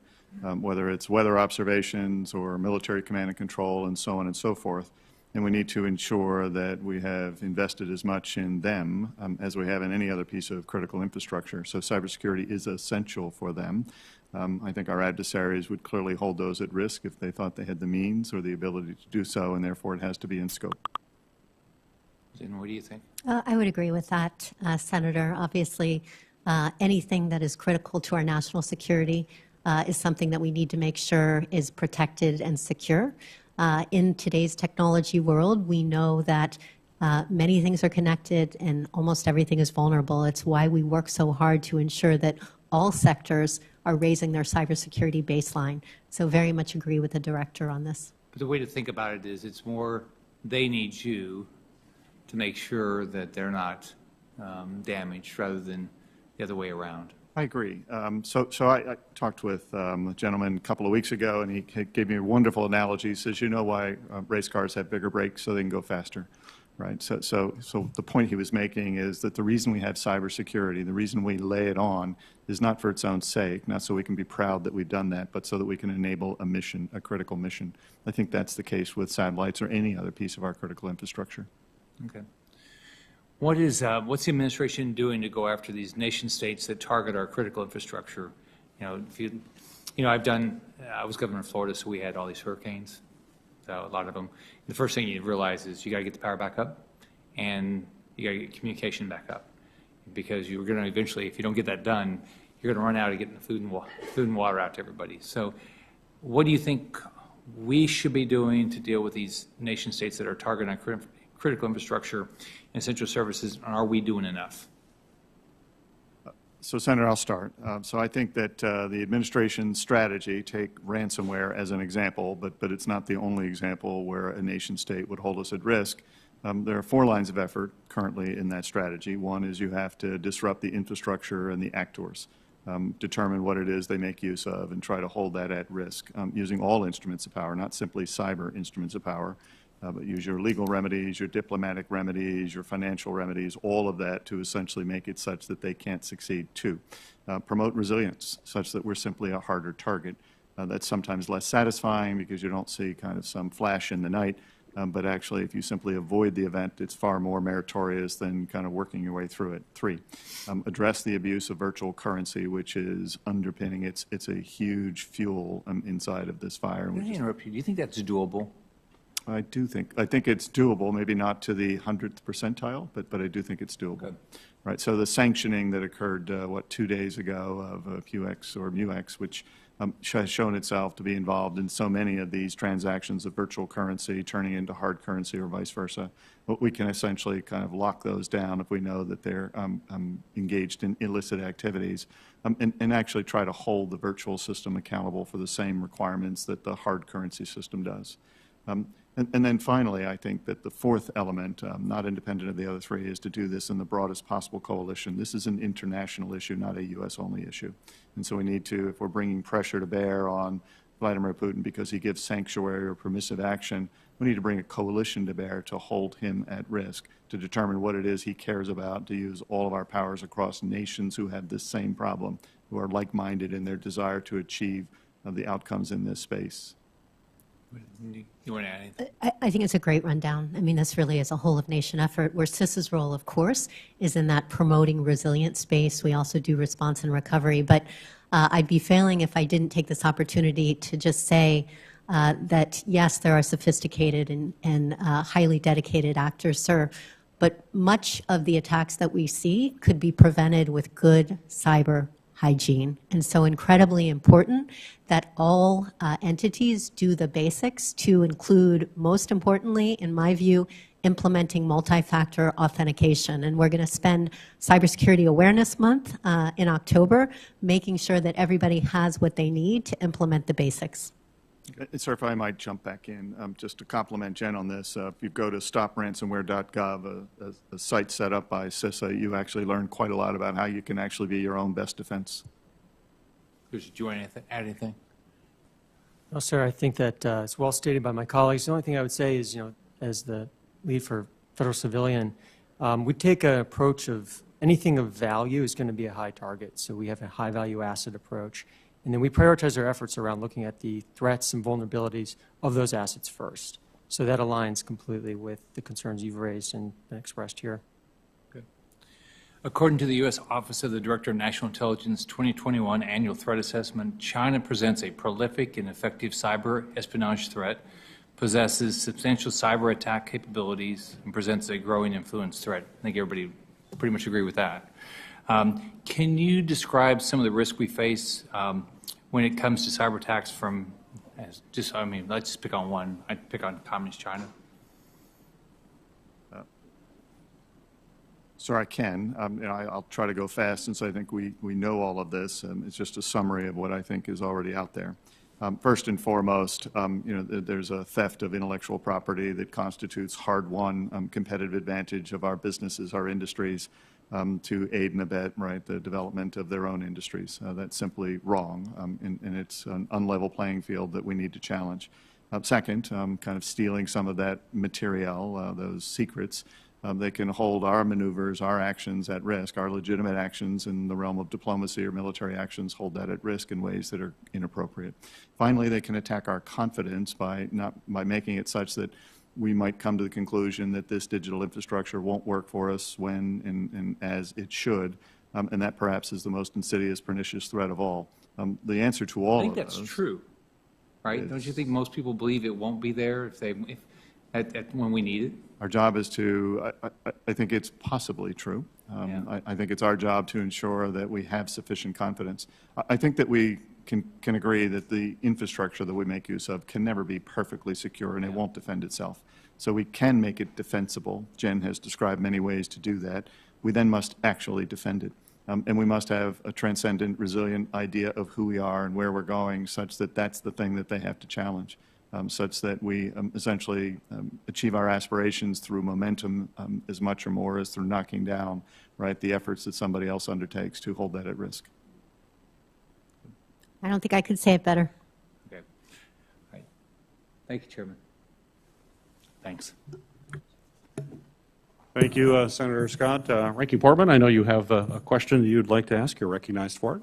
Yeah, thank you. And again, thanks for the opportunity today to dig into some of these issues, including a good dialogue you just had with Senator Scott. There's so much that needs to be done to tighten up our defenses and respond more effectively. But one is this reporting requirements legislation we talked about earlier, and we would like to get legislation passed that is bipartisan that you all can work with. And the bottom line is it would require entities to report to you, Ms. Easterly, in a more expedited fashion, and in some cases, just clarifying that that's a responsibility, because it's not, as we saw with Colonial Pipelines when they got the FBI and didn't contact you based on our hearing testimony.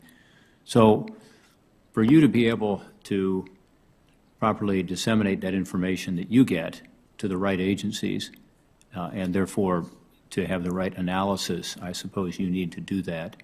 What do you need? In other words, if we have a reporting requirement, what do you need to make it effective so that CISA can take that information and get it out immediately to the right actors? Thanks for the question, Senator. Well, that's what we do every day.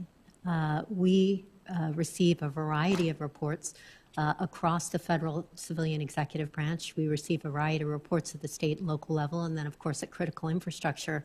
And we analyze those reports to ensure that if there is information that needs to be shared with other entities to help us raise the cybersecurity baseline of the cyber ecosystem, that we are doing that. That really is what I describe as our superpower, is to share that information. And the authorities that we were given by the Congress to do that, I think, are exactly what we need.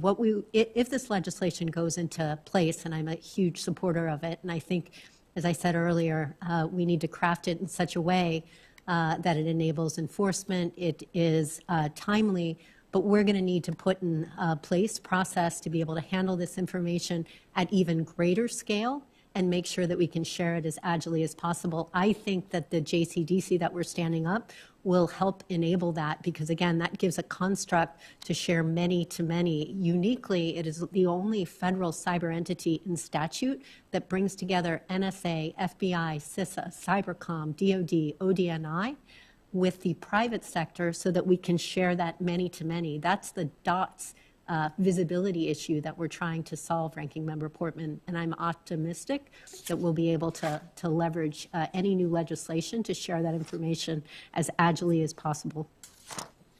Well, I appreciate that. My colleagues want to ask some additional questions. I want to make sure they get the chance to. We'll have more follow-up on this as we move the legislation through the process, but we want your input. We want to make sure that this works right and doesn't unduly burden those who get hacked at a time when they have to be able to respond. So that's why there's a time period here to give them time where they're not filling out paperwork, but they're in fact, addressing the attack. So there's a balance there. We understand that. But ultimately, we want to have a reporting requirement, and we want to make sure that you have the resources to be able to properly take that information and get it out to the right federal agencies and others as quickly as possible. Can I respond to that? Yes. Totally agree with you. I mean, we went through this in the private sector at Morgan Stanley. What we don't want is to have CISA overburdened with erroneous reporting, and we don't want to burden a company under duress when they're trying to actually manage a live incident. And that's why I think the rulemaking process that will be consultative with industry will really be important to getting this right. We don't want to be flooded with reports saying we detected something. We're not sure whether there's actual impact or not. I think we need to make sure that there's determined impact, and then we can get that information and we can do something with it that will help ensure the cybersecurity baseline is raised. But erroneous noise is not what we need. We need signal. Mm-hmm. Yeah, I couldn't agree more. You noted that at the outset we introduced into the record letters we've received from the private sector, and I think you'll see in some of that information the input that you're talking about. And it's a balance, and we'll try to achieve that balance, but also provide some discretion so that we get it right. And we look forward to working with you. Thank you, Mr. Chairman. Thank you, Ranking Member Portman. Senator Ossoff, if you have an additional question or two, you may proceed. Thank you, Mr. Chairman. I know time is short and there's a vote on the floor, so 2 final questions for you, please, Mr. Inglis. The first is, what do we all need to do as public leaders? What would we call upon the private sector to do to build a privacy culture in this country such that citizens understand the risks associated with engagement online with the use of technology, so that basic cyber hygiene principles, practices like patching and using complex passwords and preferring encrypted messaging apps, avoiding reckless public disclosure that can put one at risk or one's family at risk or invite financial intrusion. What can we all do to make that something that is closer to our core understanding of citizenship? So, Senator, thank you for that terrific question. I would say many things. First, I would say follow the best examples of this committee in 2 key ways. One, this is by every kind of representation a nonpartisan, bipartisan issue, right? You all speak with equal fervor about the nature of what this means to us and what we should do about that. That's extraordinarily important. 2, you've taken it seriously such that you've asked us questions, you demand that we give you good answers. We'll continue to work our way through that. This is an issue that all of us have as a responsibility, not simply the people who have IT or cyber in their name. 3, to the point that you've mentioned some things that people should know, regardless of whether they're Python coders or IT experts. I think that we assume too much about people raised in the midst of technology, that they're digital natives. They're generally not. They're app natives. But they understand how to use this stuff. They have no idea about what the security consequences are. And in as much as we teach our children how to walk across a busy street, especially when they're in an environment where perhaps the traffic goes the wrong way, we need to spend an equal amount of time teaching them something about the basics of cyberspace, how that works, what happens when you touch a link, what perhaps are the responsibility, who's defending your stuff when you store it in whatever the cloud is. We need to tell them a little bit more about that. Those are basic fundamental issues. Finally, I would say that we need to redouble our efforts to imbue critical thinking in our people, because we can't predict all of the situations they're going to encounter.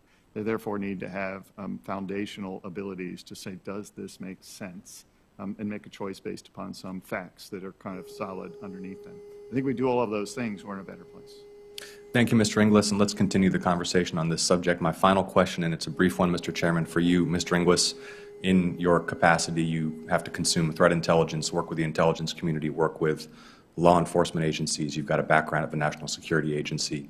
What is your involvement, if any, with respect to policy decisions, operational decisions, legal interpretation that touches on intelligence collection that may be related to or include collection of data, information, or anything pertaining to U.S. persons? Senator, as you indicate, I am an avid consumer of that, not simply for my own sake, so that on behalf of those I represent, the institutions that are charged with cyber defense, that we can be properly informed about the true nature of threat. That would in turn have an effect on what they then attempt to collect and how they then produce that, but I am not able to direct that with a hands-on ability as appropriate to my limited responsibilities with respect to offensive or intelligence capabilities. Thank you. Thank you, Mr. Chairman. Thank you, Senator Ossoff. A couple final questions here for the panel, but I'll start with Mr. Inglis on this question. And I think all of you know right now we're in the middle of an investigation into the CISA hack, so I know you'll be limited as to what you can say. But I think this committee needs to understand, particularly with some of the information that came to light just recently regarding the FBI's action, that we need to understand how the administration balances the need for investigating a cyber attack and providing relief to the victims as well. So as National Cyber Director, could you explain the process that the government uses to evaluate investigative needs compared to assisting victims in attacks, and do you coordinate with the FBI? Give us a better picture of how this happens. Yes, sir. Thank you for the question. First, I would say that the overwhelming bias is to assist the American people, right, to essentially provide the government's resources and its focus, its time and attention to assist them, as opposed to develop for its own sake some instrument of power for its own sake. The article the other day that probably showed up first in the Washington Post had a headline that indicated that there potentially was an undue delay in the kind of provision of the key. But when you read the article itself actually, I think, thoughtful instruments of power in as timely a way as possible to come up with the strategy, the plan. I'll defer to Jen for the rest of the answer. Ms. Easterly? Yeah, just to add to that, obviously I was not here during those discussions. Certainly having managed live incidents in real time, it's a very complex process, and certainly there are competing goals around doing what you can for current victims and then protecting potential victims. What I would say is I would expect to be part of any of those discussions going forward.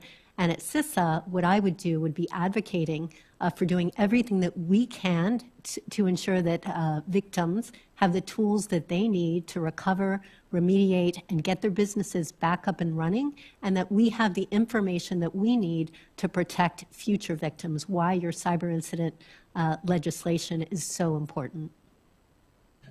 Mr. DeRusha, we'll do the final question for you. We've been discussing some of the legislation that we're working on here in the committee to reform FISMA, and we've heard from the other witnesses some good input related to that. I wanted to give you an opportunity to suggest any reforms that you think are needed to FISMA to protect our federal networks. Yeah, absolutely, Senator, and appreciate the opportunity. As you know, we're working closely with your committee staff on the bill, and we're excited about that opportunity. Director Easterly stated a lot of our priorities already, but I would reiterate that clarifying roles and responsibilities is crucial, and we're committed to that. Really moving towards tested security away from untested security so that we can determine through continuous monitoring and testing where the greatest risks are and address those first, and having supportive legislation of that.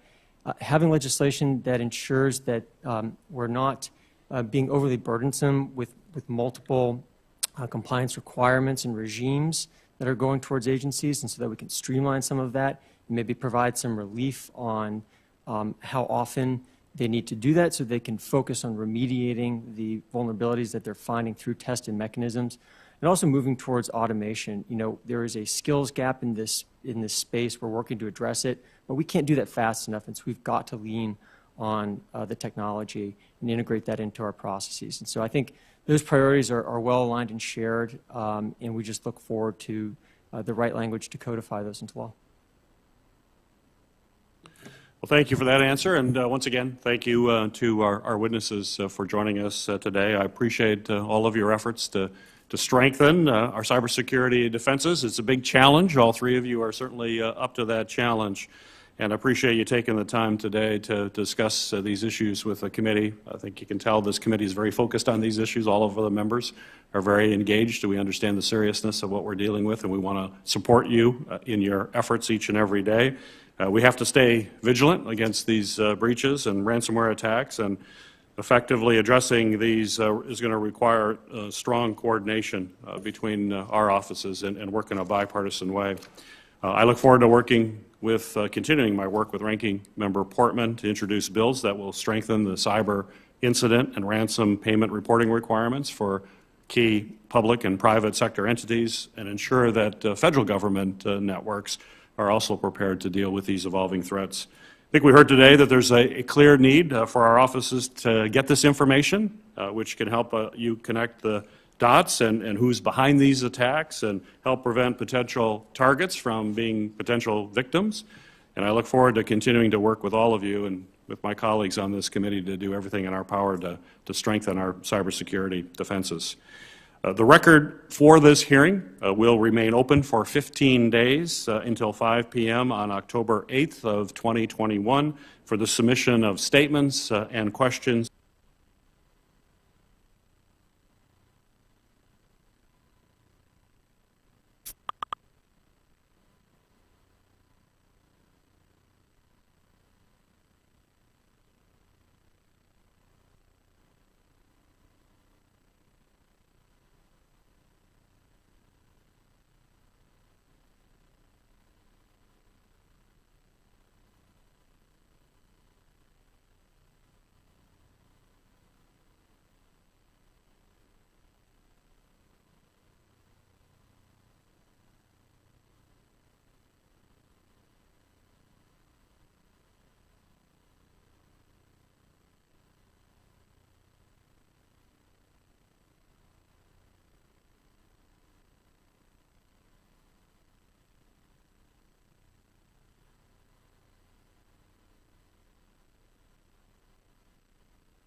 sent me a whole, like, top list. Yeah. Paragraph. Okay. This is about the sentence. Slightly different. So, yeah, I tried to do it specifically.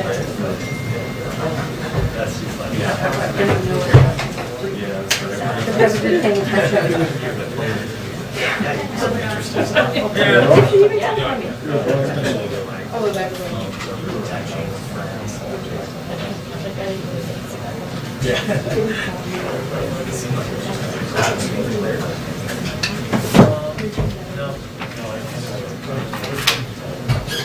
I'll put it. Thank you, John. Yeah, you were here that day. We discussed this at length, right? Yes, I discussed it.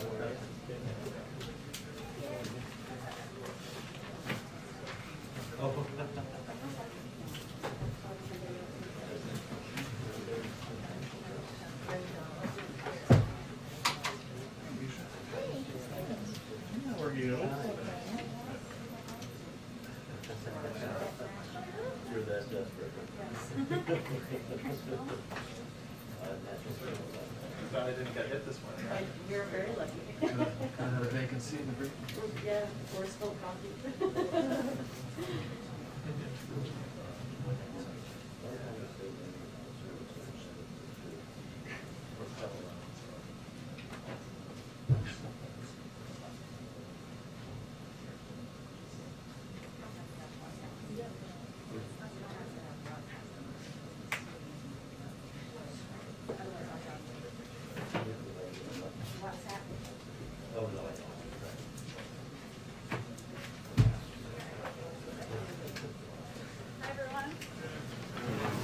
Hi, everyone.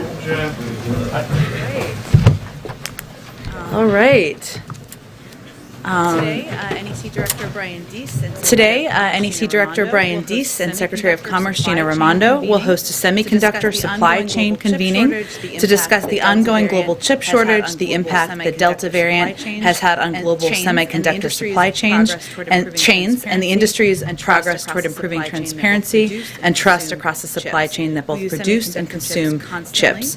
We use semiconductor chips constantly in our everyday lives, and the participants in today's event will be representative of that, including those from the consumer electronics industry like Apple and Microsoft, the automotive and trucking industry, including General Motors, Daimler, and BMW, and firms that support agricultural and infrastructure equipment.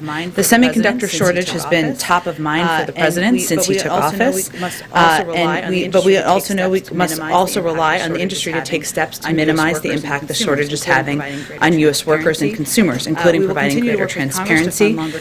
We will continue to work with Congress to fund longer-term solutions, something we've been working hard on, to expand and strengthen domestic manufacturing capacity for chips and strengthen the federal capacity to address supply chain resiliency. And we're also working with partners and allies to minimize the impact disruptions overseas have on the U.S. economy. Here we've been working with foreign governments in Southeast Asia and elsewhere to keep critical factories up and running while taking appropriate COVID precautions to support the local public health response and worker safety. Two questions, both on budget.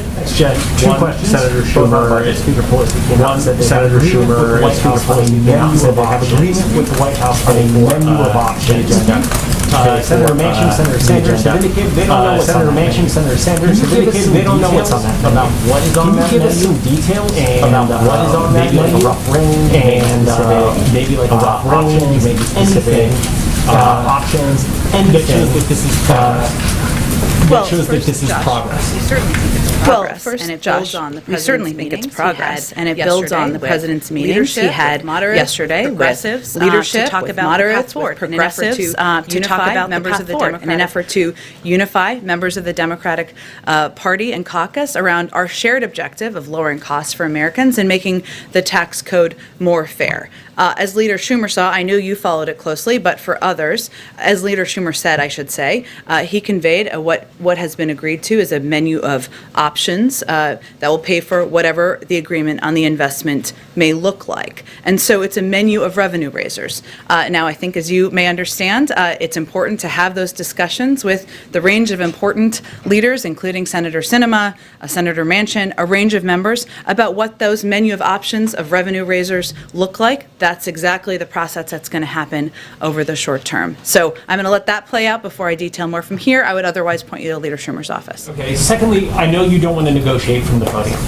I typically try not to. Exactly. But are there any items where there is unity among Democratic lawmakers in the White House, like with regard to the child tax credit, universal pre-K?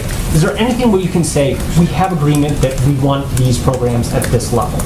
Well, I think what's important to note here, and you gave me an opportunity to do this, is there is broad unity about the importance of, again, lowering costs for Americans, whether it's child care, elder care, the cost of college, cost of pre-K. That's all part of the discussion. Child tax credit. There's broad agreement that we need to do more to address the climate crisis. There's extensive proposals both in the infrastructure package as well as in the reconciliation package. A big part of what we're talking about here, which is not a secret to all of you, are the size of the package, right? There are a range of different viewpoints on that. That's part of what the discussion is, and that will certainly impact as we look toward how we're going to unify moving forward. Go ahead. Thanks. So following up, I want a few follow-ups on the budget. I'll ask about Haiti too. So am I hearing you say that the White House at this point is okay with any of the financing options that are still on the menu? Well, our bar has always been from the beginning nothing that would raise taxes on anyone making less than $400,000 a year, and certainly we wouldn't support anything that would. But this again is a menu and a range of options. It's an important step forward, a sign of progress. But there's no question there's a lot of work ahead that will proceed over the rest of the day and the days ahead. But the president has greenlit all the choices on the menu we're talking about. Again, yes, but it's a range of options, and the next step is to have a discussion with a range of members about the path forward. And then on Haiti, we saw the U.S. Special Envoy Daniel Foote resigning. He had strong words. He said he would not be associated with the United States' inhumane, counterproductive decision to deport thousands of Haitian refugees. Why would DHS go ahead with a plan against the Special Envoy's advice? Well, let's take a step back here for a moment. I would also first note that the State Department put out a statement on his resignation. He was obviously an employee of the State Department and, of course, of the administration. First, I would note there have been multiple senior-level policy conversations on Haiti where all proposals, including those led by Special Envoy Foote, were fully considered in a rigorous policy process. There are disagreements in these policy processes. That the President welcomes that, the Secretary of State welcomes that. That's certainly a part of having discussions and having robust discussions about the best path forward for difficult circumstances. Some of those proposals were harmful to our commitment to the promotion of democracy in Haiti. I'm not going to detail that further. I will let the State Department do that should they choose to. But I would note that Special Envoy Foote had ample opportunity to raise concerns about migration during his tenure. He never once did so. Now, that wasn't his purview. His purview was, of course, being the Special Envoy on the ground. His positions were, and his views were put forward. They were valued. They were heard. Different policy decisions were made in some circumstances. But it's not just him. We've heard from Democrats on Capitol Hill, too, who say they're really against these mass deportations. The White House still stands behind the mass deportations. You still view them as humane? First of all, they're not deportations. People are not coming into the country through legal methods. And again, our policy process has continued to be the same with Haiti as it is for anybody coming through irregular migration across our border. I'd note, as I did yesterday, that as we've applied our border restrictions, as we've applied our immigration policies, there were more than 90,000 people who departed the country, who attempted to cross our border in the month of August. That was even before we saw the horrible photos that we saw of people gathering under the bridge. There is a process that is in place as people, whether they're coming from Haiti or any part of the world, goes through. Go ahead. But Jen, we haven't yet heard recently from President Biden specifically about these images on the border. You have described him as saying that they're horrible, but what does he believe of the comparisons being made between his administration and the Trump administration? We saw Congresswoman Maxine Waters just today saying this is Trump's policy. Several other Democrats are saying this looks like the previous administration. What does he think of those comments? Well, what our role is, and what the president has asked his outreach team, members of his national security team, Homeland Security team to do, is to explain clearly what our policy is and what our policy is not. We could not see it as any more different from the policy of the prior administration, which the president feels, we all feel, was inhumane, immoral, ineffective, wasn't operationally working, and because of the dysfunction of it, we have led to a very broken system that we're dealing with today. So what he has asked all of us to convey clearly to people who are understandably have questions, are passionate, are concerned, as we are about the images that we have seen, is one, we feel those images are horrible and horrific. There is an investigation the president certainly supports, overseen by the Department of Homeland Security, which he has conveyed will happen quickly. I can also convey to you that the secretary also conveyed to civil rights leaders earlier this morning that we would no longer be using horses in Del Rio. So that is something, a policy change that has been made in response. But separately, all related, it's also important for people to understand what our process and our immigration process is and what the steps are that are taken. We are still under Title 42 because we are in a global pandemic. So we are still operationalizing that. If people are not expelled under that, then there are a range of options. Either they are put into an alternative to detention where biometric data is required, they are required to, they are given a notice to appear, or they are put in an ICE facility. This is the process that is ongoing and has happened for every other migrant who has attempted to come irregularly across the border. If I could ask one follow-up on the budget. What is it about the nearly 5 hours of meetings yesterday that gives President Biden hope? Well, I think what gives him hope is that there is agreement about the need to do more to address costs for the American public, whether it's childcare, elder care, the cost of college, pre-K. There's also agreement that there's more that needs to be done to make our tax system more fair. There are important discussions, and certainly there are differences of opinion on what the size of the package should look like. Those are important discussions, but he felt encouraged by how constructive the conversations were. He's going to have his sleeves rolled up, and he'll be very engaged moving forward. Speaking of rolled up, what will be happening this afternoon? Who is he planning on meeting with here at the White House? We're still finalizing specifics, but I think there'll be members who we're working to see if there can be meetings at the staff level at this point as a follow-up to yesterday. At the staff level, but the president will not be meeting with lawmakers today. We'll see, Jeff. The president's always open to meeting with, discussing, communicating with lawmakers, but as yesterday is evidence of, but he just met with a broad range of members yesterday. There's a lot of work that needs to continue that can happen with senior staff members, but I don't think anything has been finalized quite yet. We're happy to keep you updated if it does. Go ahead. And I promised I would jump around today, so after you, I'll jump around and come back. Thanks, Jen. After yesterday's meeting, Senator Manchin said that the president was very straightforward with he and other attendees about what he expected of them, and that the president said, just give me a number that you can live with and what you want. But the progressives have been so clear about their number. Does he have any reason to believe they're willing to come down from 3.5 trillion?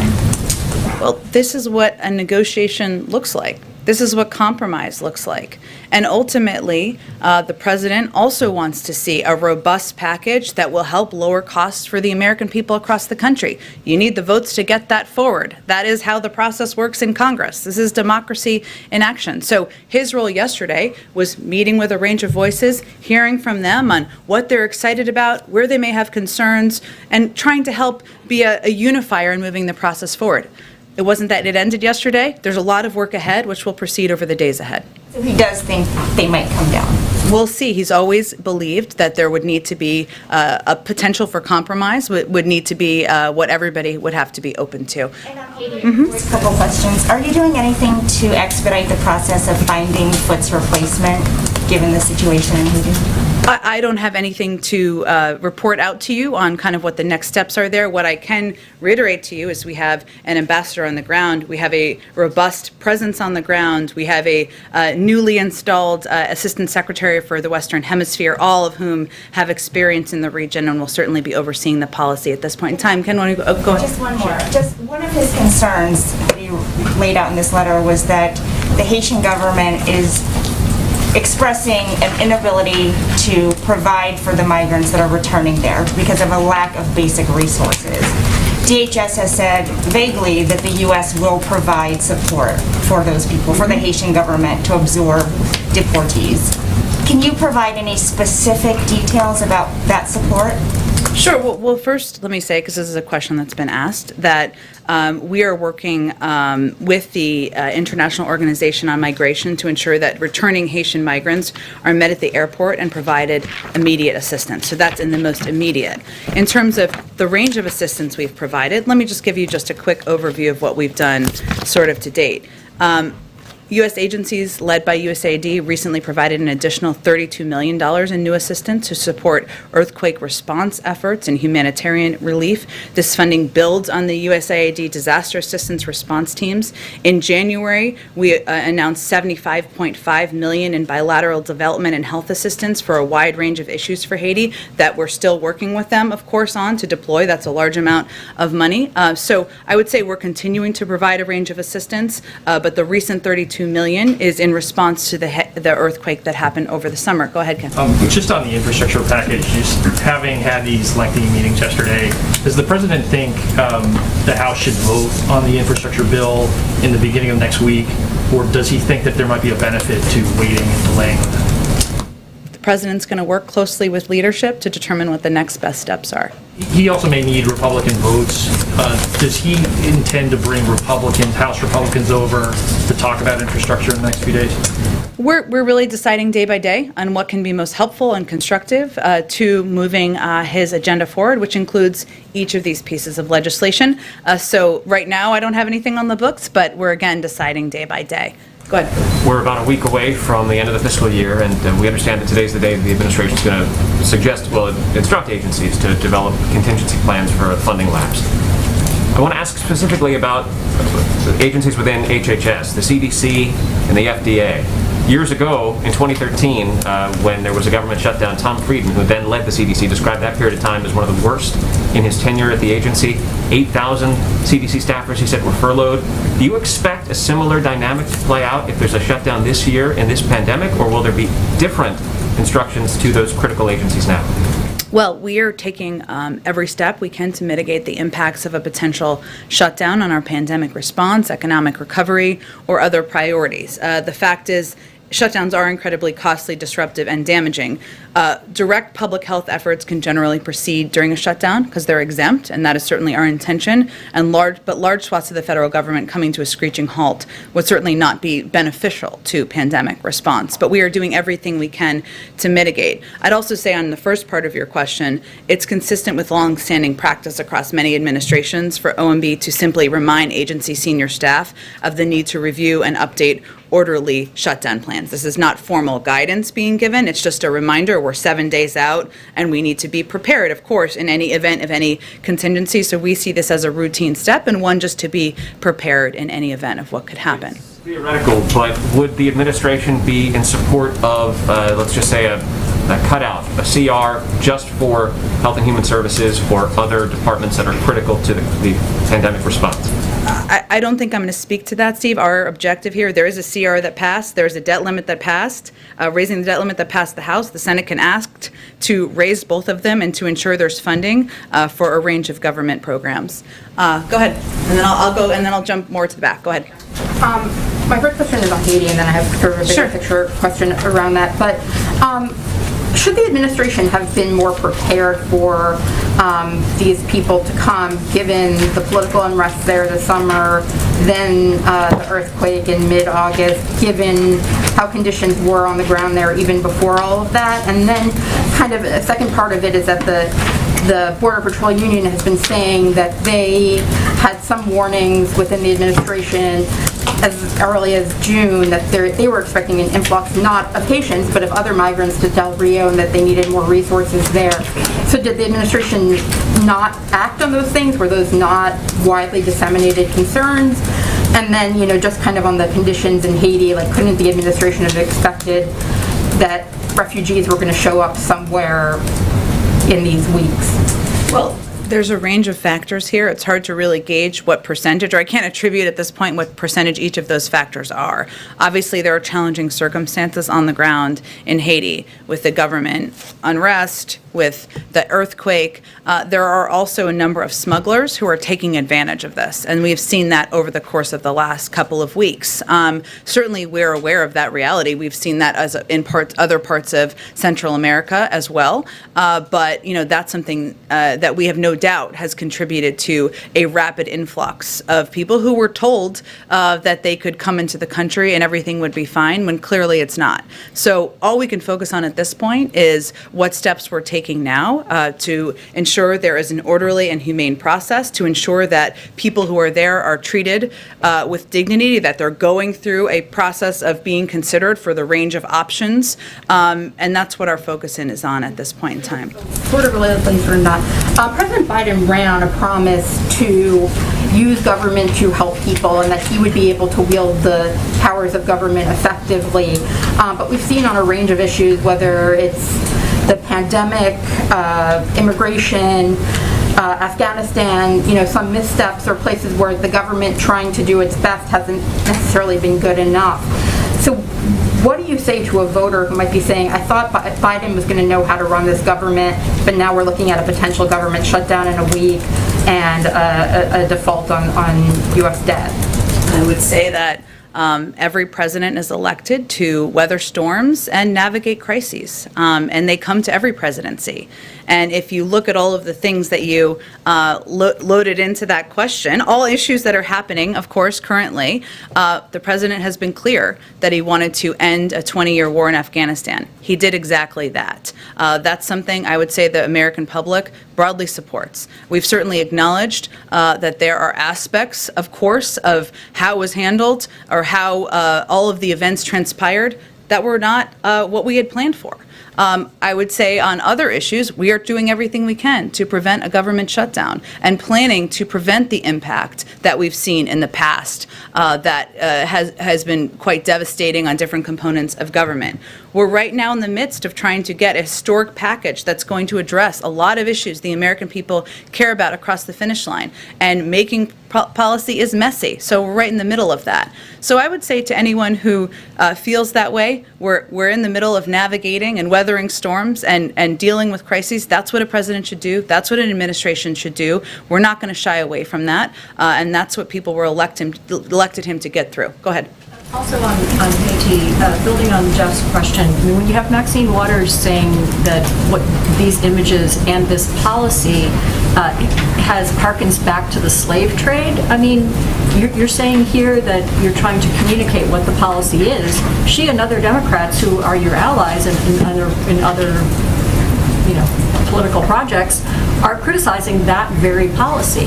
Isn't this a larger problem, a political problem for the president than just merely communicating what the Title 42 policy is? It's not just about the Title 42 policy. I think Congresswoman Waters and others, as are we, have been horrified by the photos of the Border Patrol officers and that behavior. And we've taken very specific action in launching an investigation, ending a part of a policy that the Secretary of Homeland Security felt was problematic. There has also been a view that we were handling our immigration policy in a different way than we were handling for other migrants who were coming across the border. That's not true. And so what we've been doing is trying to explain what our policy and our process is and reiterate to everyone that our objective is not to keep the policy as it is, which is broken, which is not workable long term, to work with people who are frustrated to put in place a new immigration policy that is humane, that is orderly, that does have robust asylum processing. But we've also reiterated that it is our objective to continue to implement what is law and what our laws are, and that includes border restrictions. Go ahead. Jen, in the spirit of explaining policy, can you explain how the administration is determining who gets to come in and get processed under Title VIII and get an NTA and who's getting expelled.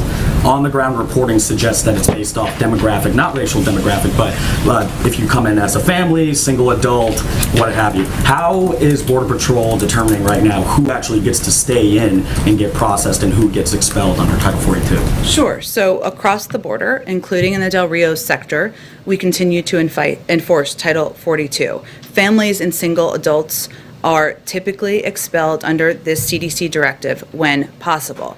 The determination of who can be expelled or not is determined by a number of factors, including the makeup of the specific family unit. Some people with kids who are younger than a certain age are not accepted back in certain countries. We know that from our immigration policy writ large, long before the last couple of weeks.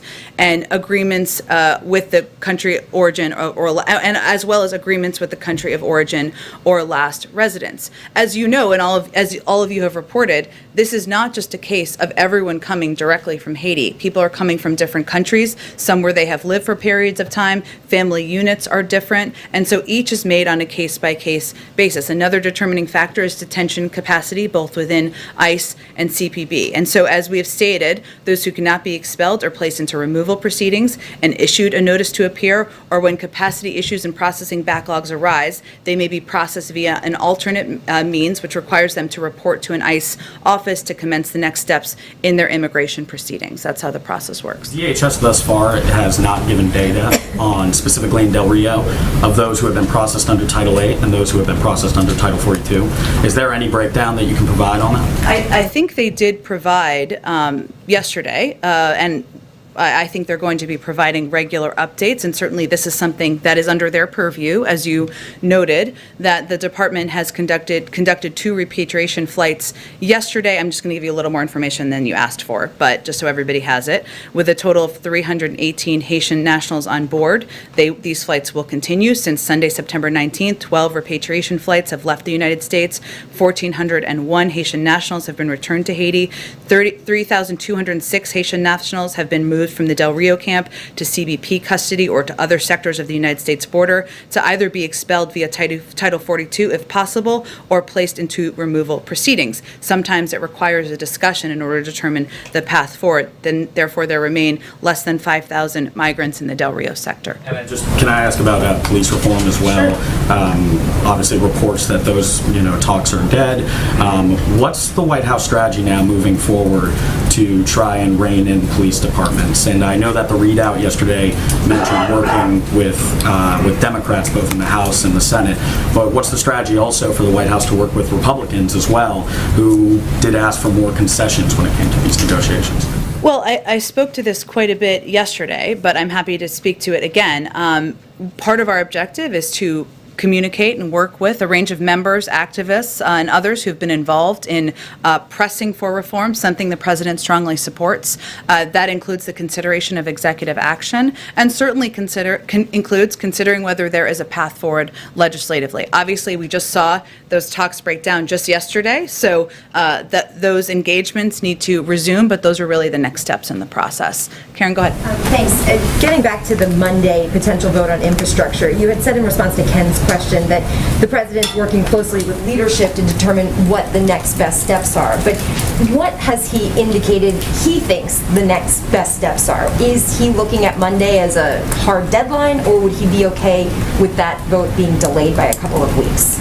Again, he is somebody who has been through this process quite a few times before, and he is going to work in close consultation with leadership. That's when the vote is scheduled. We don't have any information to suggest that has changed, but our focus right now, and really his focus, is on finding common ground, working together to unify the caucus and the party around a path forward. And to follow up on that, and what you had said earlier about there's a lot of work that still needs to be done, and the President sees himself as a unifier in this process moving forward, Does he feel that he has to sit down in the same room with the moderates and the progressives? Yesterday the meetings were separate. We've explained why, but does he think he needs to have all of those stakeholders together to actually move this process forward? We're going to determine day by day what the right next steps are. So yesterday he had meetings with a range of voices, some who had different points of view. That's part of who we are as a Democratic Party, part of democracy, and we'll determine day by day what the best next steps are. Today I think it's follow-up on a staff level. Kind of like a middleman then, if he's hearing from the moderates and then passing that on to the progressives. He's not the only, they're talking to each other as well. So this is just his role in hearing from all of them and playing a role that he can to unify points of view and find the next best paths forward. Go ahead, Yamiche. Hi, thanks, John. A couple of questions on Haiti. The first is the president has often used his bully pulpit during the most important times in his administration. Why is he not using that bully pulpit to speak out forcefully himself on the treatment of patients? I would say, Yamiche, certainly I've represented to you all his point of view. His point of view is also reflected in the actions that have been taken through the administration, including the investigation, including the change in policy. The Secretary of Homeland Security oversees these efforts and has been quite outspoken and quite visible on what steps we should take moving forward. And he certainly may still speak to it. Obviously, there's a lot of events happening here, including the UN General Assembly, COVID, and others, and I wouldn't rule that out. Respectfully, I just have a couple more questions. Everyone else got questions in. Respectfully, I understand that you are the spokesperson for the president. These are images that are traumatizing Haitian Americans that he promised to treat respectfully and with humanity. Why isn't the president telling people himself these images that people say look like slavery are wrong? Me as president, I as president, condemn them. How is he not doing that? Why is he not doing that? What are people supposed to take away from the fact that he's not at the bully pulpit himself talking about these images? Yamiche, I think people should take away that his actions make clear how horrible and horrific he thinks these images are, including an investigation, including a change of policy, including conveying clearly that this is not acceptable and he's not going to stand for this in the Biden-Harris administration. Our actions make that absolutely crystal clear, as have our engagements with a range of voices, a range of concerned advocates, members of Congress, and others who we want to communicate with, not just about our horror, but also about what our immigration policy is moving forward. Also said in his letter, he called the U.S. policy inhumane, deeply flawed. Does the president believe anything in this letter that Daniel Foote is saying rings true, has some sort of point that he believes is true? Which aspect? He called the policy toward Haiti inhumane. He said that he wasn't specific in his letter. What I noted earlier before, let me finish, Yamiche. What I noted earlier before is that we have taken very specific actions as it relates to the horrific photos that we're not going to stand for in this administration. I don't know if he was referring to that or something else. That's why I raised the point.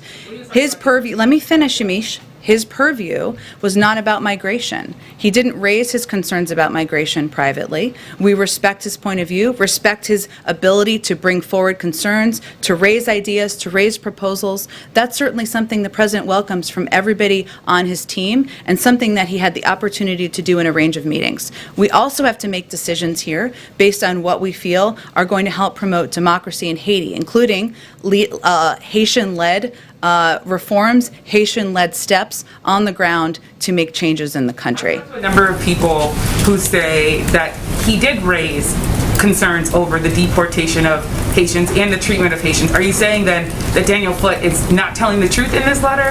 I would point you to the State Department, who have conveyed clearly in their statement what I just said. One last question, I promise. Yeah. The last question is, Daniel Foote, the former special envoy to Haiti, he's raising this idea that the U.S. should be listening to Haitian civil society, not backing the current prime minister who was not elected by the people. What's the president's response to that? Because those civil society members have been telling me and other reporters for months, even before the assassination of the president, that President Biden was not listening to the people of Haiti about how to move forward with their government. We support a Haitian-led process charting the country's course through the current political situation. We don't back any one political group, and we continue to encourage all political stakeholders to engage in dialogue and find solutions together. And that has been our objective through all of our policy process making throughout the course of this, in addition to providing a range of assistance, training to people on the ground. Go ahead. Thanks, Jen. A couple questions on COVID. One having to do with masks and airlines. About a little more than 4,000 incidents reported of unruly passengers. Senator Dick Durbin has said that fines don't appear to be working. Now we understand they just doubled, but they don't appear to be working. He's calling for criminal charges. Would the administration support that? It's not a policy decision we made. We obviously just announced the doubling of fines last week, and we're hopeful it will have an impact on people behaving in a safer way on flights. One more question on COVID. When it comes to people who are resistant to vaccines, not hesitant but resistant, outside of mandates, is there any discussion going on? Oh, sorry, I'll let you continue and then I'll ask a Discussions going on about messaging and how to reach people who would just say, I'm never going to take that vaccine. Is there a new approach being discussed outside of the policy that's going to be new rule through the Labor Department? I should be more specific. Yeah. So one, I think if we go back to December, only about 30% of people in this country were willing to take a vaccine. Now we're at over 75% of people who have received at least one dose. So clearly, there has been progress made in addressing people's questions, addressing hesitancy or resistance, whatever it may be. And we've taken a range of steps, not just the announcement made just last week about mandates, prior to that. Part of that has been relying on local messengers. Part of that has been making the vaccine broadly accessible to everybody in the country, making it as easy as humanly possible to get vaccinated. And we're going to continue to deploy those tactics as well, because we've seen them as effective, and we've seen them work in a range of communities, getting us to a point of over 75%. Follow up on COVID, please, Jen? Sure. So yesterday, the president, in his remarks, mentioned working together with partners to increase global vaccine capacity, including this upcoming meeting with the Quad.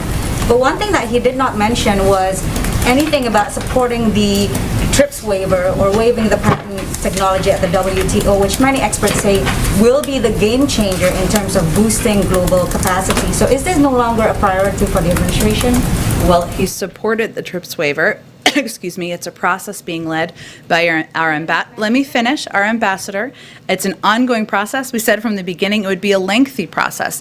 I have not seen many advocates say this is the silver bullet and the thing that is going to provide everybody with vaccines around the world. It's something the president supports, we support in his administration, and there is an important global process that is ongoing.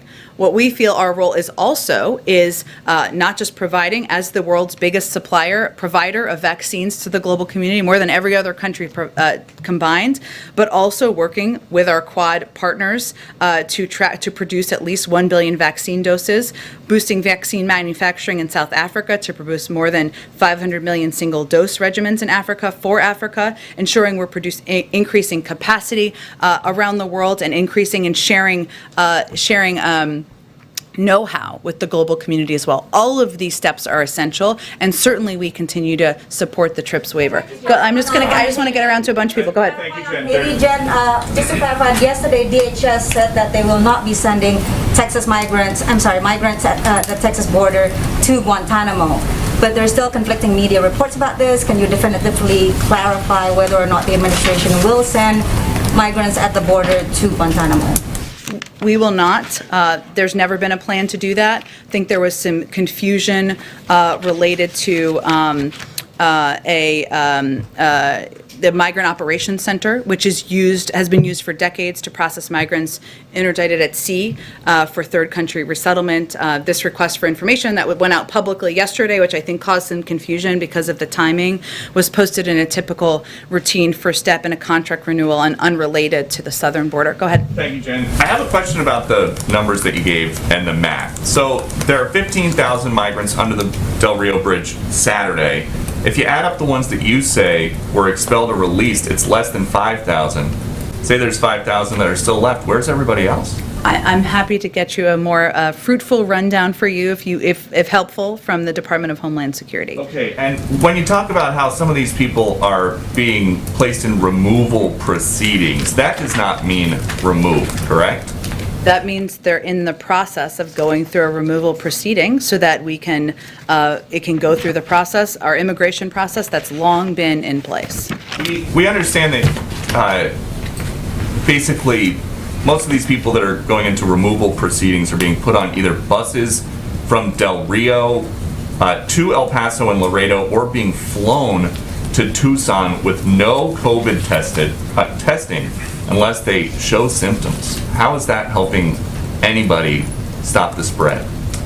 Again, we have a protocol and process in place as it relates to COVID in terms of testing and quarantining, and also vaccines are provided for a range of migrants by our partner organizations in the region. What is happening now is that, as I outlined yesterday, is that if individuals cannot be expelled under Title 42, they are placed in removal proceedings, as you referred to. That may require them being placed in ICE detainment facilities, or it may require being given a notice to appear, where biometric data and other data is taken. In terms of their transportation methods, I'd certainly point you to the Department of Homeland Security. But why should somebody, say, in Laredo, Texas, or El Paso, or Tucson, Arizona, have to have their chance of catching COVID go up because hundreds of miles away there is an open border? Well, there certainly is not an open border. We are continuing to employ our immigration proceedings and process and restrictions at the border, and that includes the implementation of enforcing Title 42, which is an authority, a public health authority. It includes moving people into either a process for expedited removal or removal proceedings. That is our immigration process that we are proceeding underneath. A final follow-up. You say the border is not open, but we're told by our teams on the ground, you guys are releasing pretty much all family units, couples where the woman says that she is pregnant, or single women who say that they are pregnant, and that nobody actually has to take a pregnancy test unless they want to. So Are you suggesting you don't believe when women say they're pregnant? Is that a big issue, we think, at the border? I am not in charge of keeping the border secured. Do you guys think are. pregnant women are posing a big threat to the border? You tell me. To the border communities? You Is that a tell big me. issue? You tell me. I'm not aware of pregnant women being a big issue of concern to people at the border. What I will note for you, Peter, is that, as I said earlier, there is a process if people cannot be expelled under Title 42 for a range of reasons. Some of that is because countries they came from or other countries, including Mexico, may not be accepting families with children under the age of 7. They are placed in removal proceedings. Those removal proceedings require them to either go to a detention facility or require them to go get a notice to appear, and including providing their biometric data and otherwise, so that they can be, we can ensure we know where they are, and we can ensure we know when they're going to come back. So that's what the process is. If there's a big outrage about pregnant women, I'm not tracking it. The issue is not about pregnant women. The issue is the border open or is the border closed? Because my understanding is that a lot of this is happening on this side of the border. I think you know the answer to that question, and I just conveyed clearly that we're implementing our border restrictions, including Title 42, including making clear that people who are coming through irregular migration, this is not the time to come, and they will be placed in removal proceedings. Go ahead. Hi, Jen. Yesterday, Minority Leader McConnell and Senator Scott held a news conference in which they essentially argued Democrats control the White House and both chambers of Congress, so it's completely on them to raise the debt ceiling. Do you have any response to that? And does a debt ceiling fight, does that complicate the president's ability to get his agenda passed and deal with some of these other crises he's handled? Well, let's just take a step back here. So these same Republicans, including Leader McConnell, or former Leader McConnell, no longer leader, including Senator McConnell, who felt during the Trump administration that we could absolutely not risk defaulting. That would be devastating to our economy. I can provide you the quotes. I have the receipts. He, at the same time, feels that way, or they all feel that way, but they are refusing to vote to increase the debt limit. So what are we doing here exactly? They are playing with the faith and credit of the United States Treasury. This is not a game to the president. This is our economy. This is not about partisanship. This is about doing what has been done 80 times in the past and raising the debt limit, including 3 times under the last administration, even after $2 trillion in Trump tax cuts that were unpaid for were passed. So that's my comment on that. What was the other piece of your question? Does that complicate your ability, if you have to have a debt ceiling fight, and we're going to have the economic turmoil that those fights bring on, does that complicate the ability to get some of the other things that you're working on done, reconciliation package, dealing with COVID-19, dealing with border, all of these things? Sure. Well, I would say in terms of the legislative agenda, our ideal would be for the Senate to vote and pass the CR that included raising the debt limit that the House passed earlier this week. Let's move on. Let's do what we've done 80 times in the past. Let's ensure that people can have confidence in the faith and credit of the United States. That would be our preference. So certainly spending time on that, having people worry about whether the government shut down, which we're working to prevent, having people, businesses, economic experts, the American people worry about the debt limit, that's not our ideal. We think we should be able to avoid that, and certainly that would allow more time to move on with the rest of the agenda, whether it's confirming nominees, getting the rest of the agenda passed, whatever it may be. And then one question on the border. You mentioned yesterday that the agents involved in the videos, they've been placed on administrative leave. You've laid out the policy changes. What repercussions, though, once an investigation is completed, could those agents face if it's determined that they had committed wrongdoing? Would they be fired? Would there be transferred? Can you just talk about some of the repercussions that after we get past the leave and the investigation? Sure. Well, the Secretary of Homeland Security made clear he wants that investigation to be completed by next week, and part of that process will be determining what happens on a personnel level, also on a policy level, even though he conveyed today one of the policy steps that will be taken. So I'm not going to get ahead of that process. That's why the process is in place, and I'm sure once it's completed, we'll have more to say. Go ahead. Thank you, Jen. And help us figure out something about the travel restrictions. So, starting in the beginning of November, people from 33 countries, for instance, Iran, where 15% of the population is fully vaccinated, or Brazil, 39%, India, 15%. And then we look at Canada, 71% of the people are fully vaccinated, and still the border will remain closed. So obviously, it's not a... People can fly from Canada, right? Yes, but they can't drive through the border. I mean, it's not easy to drive from Iran or from Europe. That's but true. It's much easier from Canada. Fair point. 70% of the people are fully vaccinated, so it's not a health decision. Because if it was, we would. I mean, Canada is within the first 15 country most fully vaccinated in the world. So it's not a health decision. Land restrictions, which, as you know, have been renewed through I think about October 21st, but we're continuing to evaluate and make policy decisions. I would say that it is a health decision by requiring vaccinations, and we wanted to do it in a way that was equitable. So people who are vaccinated, no matter which country they're coming from, obviously they need visas and the proper documentation, et cetera, the United States through that. Land restrictions, I don't have an update for you on where that stands beyond it's been extended. We're continuing to consider additional steps. And what kind of an impact? Okay, thanks everyone. Jen, I have a question on Hunter Biden. In 2019, you tweeted it was prejudice.